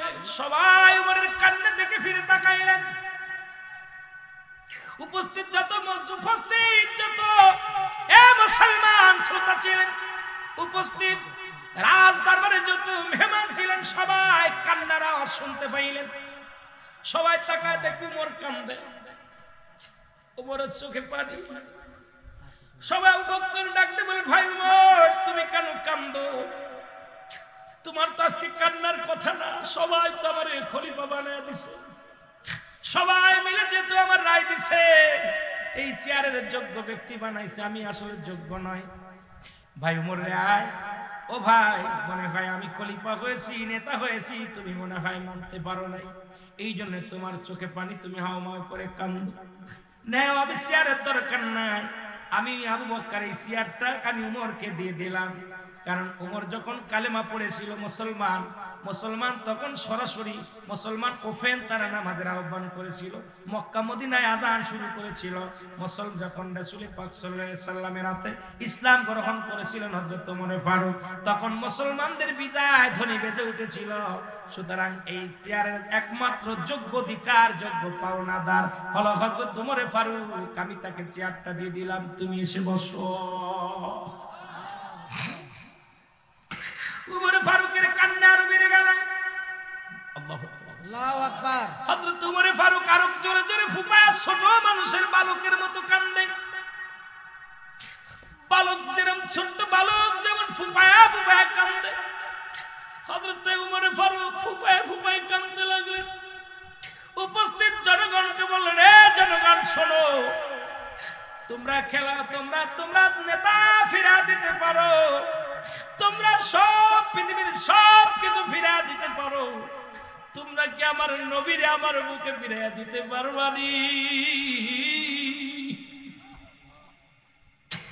এই রাজমহলে আসলে, পাল্লাস দরবার আসলে আমি নবীরে দেখে দুনিয়ার সব দুঃখ ভুলে যেতাম। আমি খত্তাবের বেটা উমর, আমি আমার রাসূলের সঙ্গে কত বিদ্রোহী ঘোষণা করেছি, কত কষ্ট দিছি। আমার নবী কোনোদিন আমার কষ্ট দেয় নাই, আমার নবীজি কোনোদিন আমার আঘাত করে না। আমি যখন আমার রাসূলুল্লাহর চেহারা মোবারক দেখতাম, দুনিয়ার সব কষ্ট ভুলে যেতাম, আর সমস্ত দুঃখ ভুলে যেতাম। আজকে এসে যখন রাজ দরবারে এসে আমার নবীকে পাই না,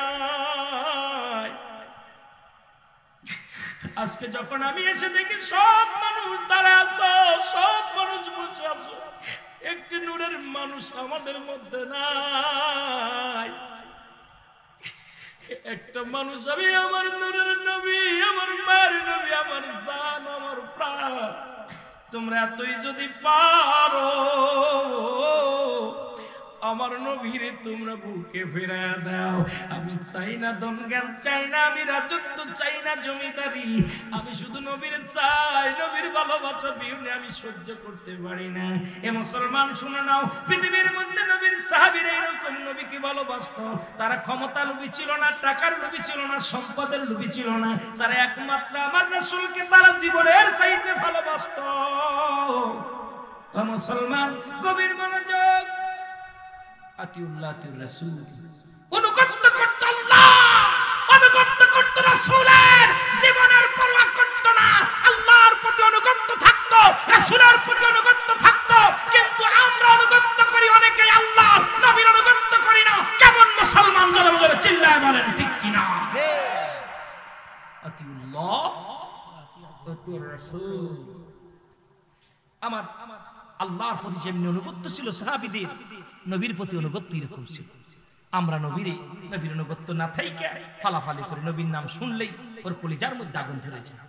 রাসূলুল্লাহর নাম শুনলে, নবীজির নাম শুনলে এই বেঈমান মুনাফিকদের কলিজার মধ্যে আগুন ধরে যায়। জোরে বলেন, আরো জোরে বলেন।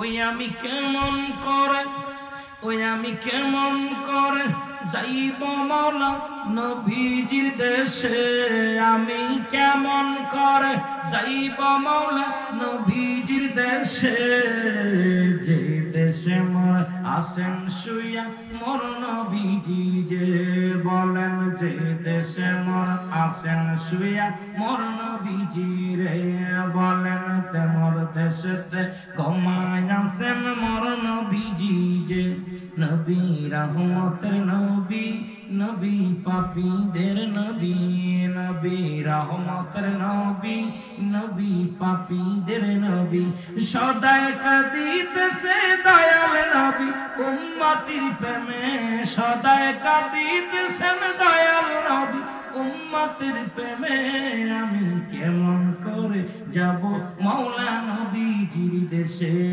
আমি কেমন করে যাব মাওলা নবীজির দেশে, বলেন কেমন করে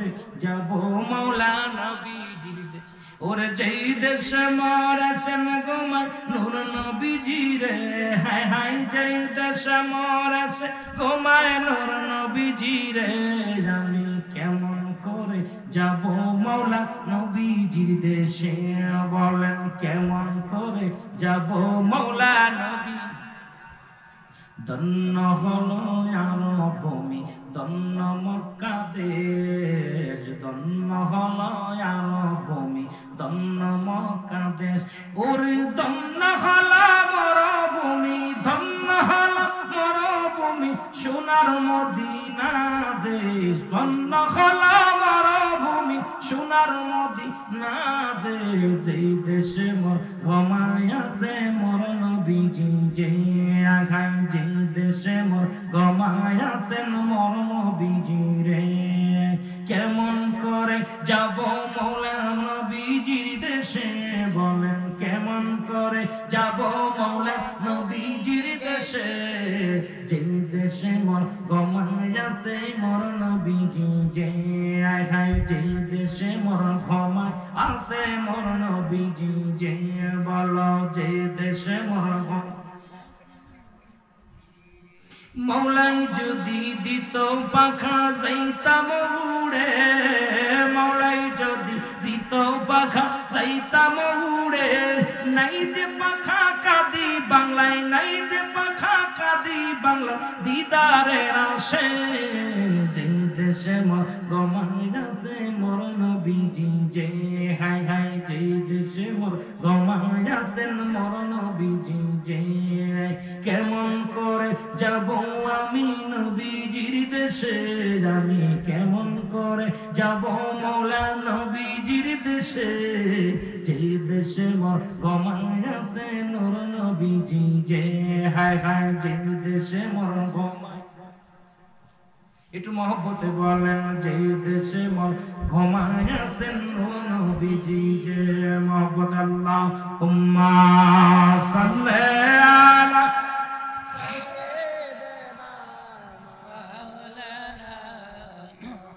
ওয়া আলা আলি সাইয়্যিদিনা এ মুসলমান, তো ছিল নবীর প্রেমিক, নবীকে হারা সাহাবীরা এরকম পাগল ছিল। আবার খলিফা হযরত ওমর ফারুক যখন খলিফা হলেন, অনেক কথা চলে আসে, একটা কথা নিয়ে আলোচনা করতে যে অনেক লম্বা আলোচনা হয়ে যায়। খলিফা হযরত ওমর ফারুক যখন খলিফা হলেন, আমিনুল মুমিনিন কেমন প্রধানমন্ত্রী হলেন, কেমন রাষ্ট্রপতি হলেন দেখেন না, উনি বাড়ি বাড়ি ঘুরে ঘুরে তালাশ করতেন প্রতিবেশী কে না খেয়ে আছে। আমার দেশের নেতারা যদি এমপি সাহেব হয়, ভোটের আগে কত না পায়ের জুতা ক্ষয় হয়ে যায়, মন্ত্রী হলে পায়ের জুতা ক্ষয় হয়ে যায়, বাবা কোথায় মেম্বার চেয়ারম্যান হতে গেলে কত কষ্ট করে। কিন্তু আমিনুল মুমিনিন যখন খলিফা হলেন, উনি রাতের অন্ধকারে আধারে এলাকাটা ঘুরে ঘুরে দেখতেন, মহল্লা ঘুরে ঘুরে দেখতেন কে অভাবে আছে, কে না খেয়ে আছে, কে না ঘুমায় আছেন, কে অনাহারে আছে, এগুলো ঘুরে ঘুরে দেখতেন। জোরে জোরে চিল্লায় বলেন মারহাবা। একদিন রাত্রে হযরত ওমর ফারুক দেখতে পাইলেন মহল্লার মধ্যে একটা ঘরের মধ্যে টিপ টিপ করে বাতি জ্বলে, টিপ টিপ করে বাতি জ্বলে। হযরত ওমর ফারুক গুটি গুটি পায়ে দরজার মধ্যে গেলেন, যে দেখে কান্না, ছোট ছোট মাসুম বাচ্চাগুলো ঘরের মধ্যে কাঁদে। কেমন নেতা ছিলেন, কেমন সাহাবী ছিলেন, কেমন দুর্দর্শ ছিলেন, আবার কালেমা পড়িয়ে পড়ার পর সব বিলিয়ে দিয়েছেন। ইসলাম যখন গ্রহণ করেছেন, খাত্তাবের বেটা উমর এই দুনিয়ার মধ্যে মাটির মানুষ হয়ে গেছে। কত সুন্দর আদর্শ, তার আদর্শ রাসূলুল্লাহর আদর্শের সঙ্গে মিলায় ফেলেছে। আমরা মুসলমান আজ পর্যন্ত পরিবর্তন হতে পারেনি, উগ্রপন্থী আমাদের মেজাজ, আমরা কৃপণতা করি, আমাদের মধ্যে শুধু কৃপণতা, আমাদের মধ্যে পরনিন্দা, আমাদের মধ্যে শুধু অত্যাচার, আমাদের মধ্যে মানুষকে ক্ষতি করার চিন্তা সাধনা নিয়ে থাকি। কিন্তু খলিফা হযরত ওমর কোথা থেকে কোথায় গেল, এখন খলিফা হয়ে গেছেন। জোরে জোরে চিল্লায় বলেন আল্লাহু আকবার। দেখে ছোট ছোট মাসুম বাচ্চাগুলো ঘরের মধ্যে কান্নাকাটি করে ক্ষুধার যন্ত্রণায় ঘোরাঘুরি করে, মা মাগো খাবার দাও, মা জননী মায়ের কাছে কান্নাকাটি করে ডাকতে বলে মা মাগো আমাদের খাবারের ব্যবস্থা করো, সহ্য করতে পারি না।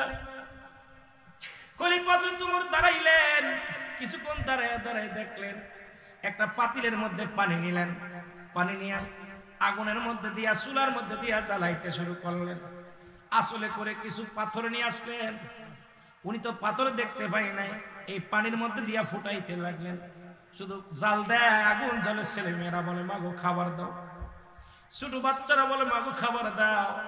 মা ডাকতে বলে বাবারে একটু দেরি কর, ধৈর্য ধর, জোরে জোরে বলেন আল্লাহু আকবার।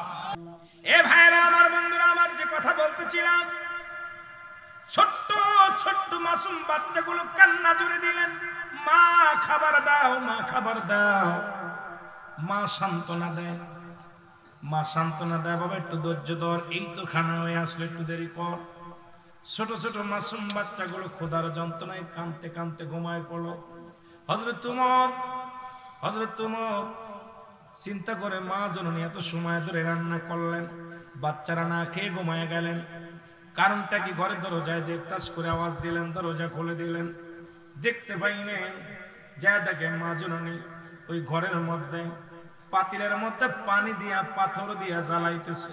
ডাকতে বলে মা গো, ও মা, তুমি তোমার সন্তানদের খাবার দিলে না, ঘুমায় গেল। বাবা খাবার দেব কি, আজ কটা দিন ঘরের মধ্যে কোনো খাবারের ব্যবস্থা নাই, ঘরের মধ্যে কোনো খাবারের ব্যবস্থা নাই। ছোট ছোট মাসুম বাচ্চাগুলো, আমার বিবি, আমার স্বামী খাবার আনতে পারে নাই, খাবার জোগাড় করতে পারে না, আজ কটা দিন ঘরের মধ্যে কোনো খাবার নাই। শিশু সন্তানগুলো ক্ষুধার যন্ত্রণায় ছটফট করে, আমি মা হয়ে সহ্য করতে পারি না, আমি জনম দুঃখিনী মা। ওই সন্তানের কান্না বন্ধ করার জন্য পাতিলের মধ্যে পাথর দিয়া ফুটাইতেছি, তাদের সান্ত্বনা দিয়ে ঘুম পেরেছি, এখন আমি বসে বসে কান্দি। হযরত উমর ফারুক ডাকতে বলে মা একটু দাঁড়াও, আমি আসি। দৌড়ায় গেলেন, বাইতুল মালে চলে গেলেন। কেমন নেতা ছিলেন, কেমন নেতা ছিলেন! দৌড়ায় গেলেন, বাইতুল মালে চলে গেলেন। ডাকতে বলে আসলাম রে, বাইতুল মালের দরজা খোল। আসলাম দরজা খুলে দিলেন। দরজা খুলে দিয়ে বলে এই আটার বস্তাটা আমার পিঠে উঠায়া দে, আমার মাথায় উঠায়া দে। আসলাম বলে আমিনুল মুমিনিন, আটার বস্তা কোথায় নেবেন আমাকে বলেন, আমাকে হুকুম দেন, আমি সেখানে বহন করে দিয়ে আসবো। বলেন আরে আসলাম, এই আটার বস্তা আমার মাথায় তুলে দাও। আমি উমর আল্লাহর কাছে কি জবাব দিব? আর চেয়ারম্যান মেম্বার সব গরিবের 2 কেজি চাউলের লোভ সামলাইতে পারো না, গরিবের 2 কেজি আটার লোভ সামলাইতে পারো না। আমার দেশে অসংখ্য চেয়ারম্যান সাহেব, অমুসলমান, শত শত টন তেল, শত শত টন চাউল তাদের খাটের নিচেই পাওয়া যায়, তাদের ঘরের মধ্যে পাওয়া যায়। এই গরিবের 10 টাকা কেজি চাউলের লোভ সামলাতে পারে না, এটা সরকার দিছে, তাদের 10 কেজি চাউল দেয়, এটার মধ্যেও ভাগ বসায় চেয়ারম্যান। এই হারামখোররা আমার দেশের নেতা, এই হারামখোরদের জন্য শান্তি ফিরে চলে গেছে। মুসলমান জোরে জোরে বলেন ঠিক কিনা?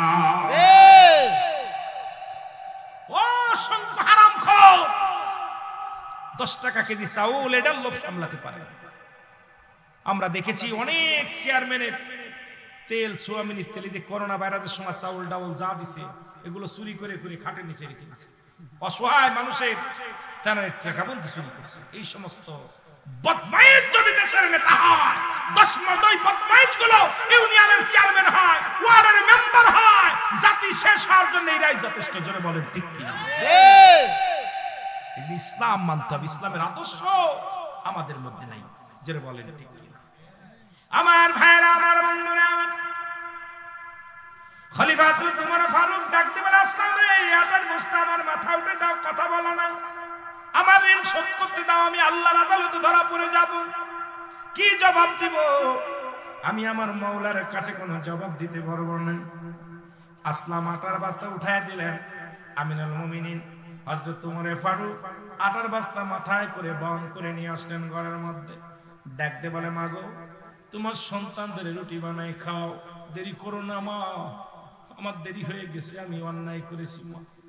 মাগো, এই লাওয়াটা রুটি বানায় তোমার সন্তানদের কলিজা ভরে খাওয়াও, পেটটি ভরে খাওয়াও, আর আগামী দিন তুমি উমরের দরবারে যাবা, আমি তোমাকে একটু বেশি দেওয়ার ব্যবস্থা করে দিব। ওই মহিলা দোয়া করে, আল্লাহ এই দেশের প্রেসিডেন্ট যদি উমর না হয়ে এই লোকটা হতো ছদ্মবেশ। আর আমাদের নেতারা দেখছেন এই যে রমজান মাসে দেখলাম কিছু ফেতরা দেশে দেখবেন ঠেলে ঠেলে ফেলে দিচ্ছে, আর এইরকম দেখাচ্ছে 3 বের ক্যামেরা ধরতেছে, একখান লুঙ্গি একখান শাড়ি দিতেছে, 4 বার ভিডিও করতেছে। জোরে বলে ঠিক কিনা? এই বাটপা লোক দেখানো বাটপা। দেখা যায় যাকাতের শাড়ি নিতে যায়, ওই ফিতরা শাড়ি নিতে যায় মানুষ ঠেলা খেয়ে ধাক্কা খেয়ে মারা যাচ্ছে। জোরে বলে ঠিক কিনা? এই নেতারা কিসের নেতা? সেলফি তুলতে তুলতে আর জায়গা নাই। কথা বুঝছেন? চাউল ধরে রাখতে 1 কেজি চাউল দিচ্ছে, 6 বার ভিডিও করতেছে। কথা কয় না? কথা কয় না? এই চোর বাটপার দেশটা ভরে গেছে। জোরে বলেন ঠিক কিনা? এই বাটপার গুলোর জন্য আমার দেশের গরিব অসহায় মানুষগুলো বিপদ গেছে। দেখা যায় সরকার সহযোগিতা করছে, দেখা যায় কয়েক টন চাল দিচ্ছে একটা ওয়ার্ডে, দেখা যায় 10 কেজি দিয়া সব পকেটের মধ্যে ভরে গেছে। জোরে বলেন ঠিক কিনা? ওনারা তো জানে, বড় নেতারা জানেন সব দেশে, আসলে কি তা দেয় অনেকেই না খেয়ে আছে। জোরে কোন ঠিক কিনা? জোরে বলেন ঠিক কিনা? আবার এই বছর দেখলাম আমাদের দেশের কিছু উলামা একরাম দেখলাম ওই মুড়ির টুপলা খাজুরির টুপলা 2-1টা তারাও সেলফি তুলে তুলে লাইনে দাঁড়া দিচ্ছে। আমি আরে তোরাও শিখে গেছিস নেতা হওয়ার জন্য, তোদের সেলফির দরকার কি? মানুষকে দান করে মানুষকে কত কষ্ট দেয়, মানুষকে লাঞ্ছিত করা, অপমানিত করা, এক মুসলমান হয়ে আর এক মুসলমানকে বেইজ্জতি করা, লাইনে দাঁড়া করে কাতারে দাঁড়া করে নদীর ভিতরে দাঁড়া করে 1-5 কেজি চাউল দিচ্ছে, আবার ভিডিও করে দেখাইতেছে। কেন? আমার ইজ্জত, মুসলমানদের ইজ্জত নিয়ে খেলা করার অধিকার তোমার নাই। যেটা বলেন ঠিক কিনা? তুমি এত পারো গোপনে দাও, কিন্তু তুমি আমার এক ভাইকে আরেক ভাইকে বেইজ্জতি করবা, এক ভাইকে আরেক ভাই বেইজ্জতি করবা, সবচেয়ে লজ্জাজনক ব্যাপার। আমি এবার রমজান মাসে দেখে কয়েকটা জিনিস দেখে আমার দেশের কয়েকটা নামি দামি বক্তা দেখলাম, ওরাও দেখলাম ওই কিছু দান খয়রাত করছে, ওইরা দেখাইতেছে সিরিয়াল দিয়ে মহিলাদের হাতে টুকলা দিচ্ছে, কিছু মুড়ির টুকলা, কিছু খায় 2টা খাজুর, এই 1 কেজি তেল এই দিচ্ছে। তা আমি দেখে চিন্তা করলাম, আমি এবার ফোন দিচ্ছি একজনকে, কি ব্যাপার? কয় দোস্ত বেশি করে দাও, তুমি কিছু দান করো। আমি কই এইরকম কেমনে দান? আমরা যদি এগুলো করি অন্য মানুষ কি করবে? ওরা ওদের বিরুদ্ধে আমরা কেমনে কথা বলবো? কারণ ওরাও তো শুরু করছে এরকম সেলফি। আহা, এই মুসলমান, আপনি এক ভাইয়ের আরেক ভাইয়ের ইজ্জত ঢেকে রাখেন। জোরে বলেন ঠিক কিনা? আর একটু জোরে বলেন ঢেকে রাখেন। এটা গল্প আমার মনে পড়ে গেল, সময় তো নাই ওয়াজ করব। সময় রাত কয়টা বাজে? হাই হাই 11:30 বাজতে চলল। ছেড়ে দিব? কথা বলেন ছেড়ে দিব? আমরা কথা বলতে সারাদিন গাড়ির মধ্যে জার্নি করে আসছি, তবে সুন্নি মাহফিলে আসলে কলিজার ভিতর ভরে যায়। আমার আর ওই চেন পিছনের দিকে তাকানোর সময় থাকে না। আমার মরণ, আমার চিন্তা স্মরণ খালি একটাই থাকে, আমার ভাইদের কি দিলাম। ভাইদের কিছু দিতে না পারলে এত কষ্ট করে বক্তার তো অভাব নাই। এত দূর থেকে সেই মাগুরা থেকে আপনার প্রায় 600-700-500 কিলো দূর থেকে আমাকে নিয়ে আইছে, তাকে 2টা কথা শোনার জন্য পছন্দ করে আমার ভাই ইকবাল ভাই আপনাদের সহযোগিতায় সবাই দাওয়াত দিছে, এত কষ্ট করে আমাকে আনছে। আমি তো 2টা কথা না বলে ফাঁকি দিয়ে চলে যাই, আল্লাহর দরবারে কি জবাব দেবে, এই একটা চিন্তা ভিতরে থাকে বেশি। অনেক আমি ঘড়ি দিকে ওয়াজ করতে পারি না, বড় আরেক বিপদ। যদি কোনোদিন 2টা মাহফিল হয়, শেষেরটা দেখা যায় কাজে চলে যায়। শেষে কয় হুজুর কি করলেন? আমি তো নিছিলাম না প্রোগ্রাম, বিপদে পড়ছি। কেন? আমি জনগণের সামনে বসলে পারে, কেন জনগণের চেহারা দেখিলে পারে, কথা বললে না বললে চলে গেলে কষ্ট হয়। কিন্তু অনেকেই 4 দিন 3 দিন ব্যাপী মাহফিল কষ্ট হয়েছে, অনেকে চলে গেছে। বাবা রাত নিচে ভয় নেই, বসো, আপনার উঠাউঠি করলে আমি উঠে যাবো, ভয় নেই। কষ্ট হচ্ছে? মুসলমান বলেন আমিনুল মুমিনিন, উনি বললেন মাগো এটুকু লাও, এরপরে আগামীকাল তুমি উমরের দরবারে যাবা, আমি তোমাকে বলে একটু বেশি দিয়ে দিব। মহিলা দোয়া করে, আল্লাহ এমন নেতা যদি, উমরে ফারুক যদি নেতা না হইয়া এই লোকটা যদি নেতা হতো কতই না ভালো হতো। আল্লাহ সেই বড় পড়ারে তুমি নেতা বানাইলা, যে বড় পড়া আমাদের খবর নেয় না, যে বড় পড়া আমাদের খবর নেয় না, খোঁজ নেয় না। আল্লাহ তারে কেন তুমি নেতা বানাইলা? এই লোকটা যদি বানাইতো, মা গো তুমি তার অভিশাপ দিও না, আগামীকাল যাইও। জোরে বলেন না সুবহানাল্লাহ। সুবহানাল্লাহ। আমাদের মতো নেতা এই জুতার বাড়ি আগে তুই, আমি তো সেই নেতা। জোরে কোন ঠিক কিনা? কেমন নেতা কিন্তু তাকে গালি দেয়, মহিলা গালি দেয়, মিসকে হাসি দিয়ে বলে মা, কি বলে মা, ও মা আমার দেশে শাড়ি দিতে যায় দেখছি ধাক্কা মেরে দিছে এরকম। কথা কই না? দেখছেন না? আমার দেশে এক মন্ত্রী দেখছি শাড়ি দিয়ে পিটাইতেছে এরকম। ধরে কোন ঠিক কিনা? আমার দেশের এক মন্ত্রী আমি নিজে দেখছি, শাড়ি দিতে যা কইছে, বাবা এই শাড়িটা বদলা, আরেকটা শাড়ি দাও, এই মুখি দিলে এরকম বাড়ছে। ধরে কোন ঠিক কিনা? কিন্তু উমরে ফারুক রে বলে বাটপার, ওই বাটপারটা যদি নেতা না হয়ে আপনি হতেন কতই না ভালো হতো। উমর কয় মা গো, তারে গালি দিও না, আগামী কাল যে আমি সেইতে বেশি চেয়ে দিব। জোরে কন্যা সুবহানাল্লাহ। সুবহানাল্লাহ। কেমন নেতা? নেতা তো এরকম নেতা দরকার। জোরে বলেন এরকম নেতার দরকার আছে কিনা? আরো জোরে বলেন এরকম নেতার দরকার আছে কিনা?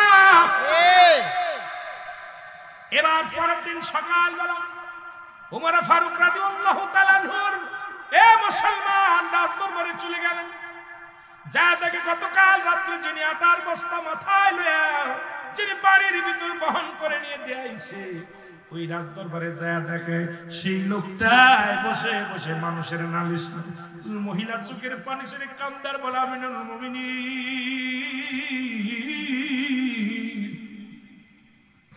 আমি আপনাকে চিনতে পারি না, কতগুলো কথা বলে ফেলেছি। আরে আপনাকে আমি কত অপমান করেছি, কত গালি দিয়েছি, আপনি প্রতিবাদ করেন। খলিফা উমর ফারুক চোখের পানি ছেড়ে বলে, মা আপনি তো আমাকে গালি দিবেন, আমি আল্লাহর আদালতে কি জবাব দিব? দেরি হয়ে গেছে, আমি আপনার সময় মতো খবর নিতে পারি না, সময় মতো আপনার আমি ত্রাণ দিতে পারি নাই, খবর নিতে পারি না। আমার আল্লাহর আদালতে আমার আল্লাহ যদি ধরে, আমি উমর কোন রকম জবাব দিতে পারবো না। আপনি ভুল করেন না।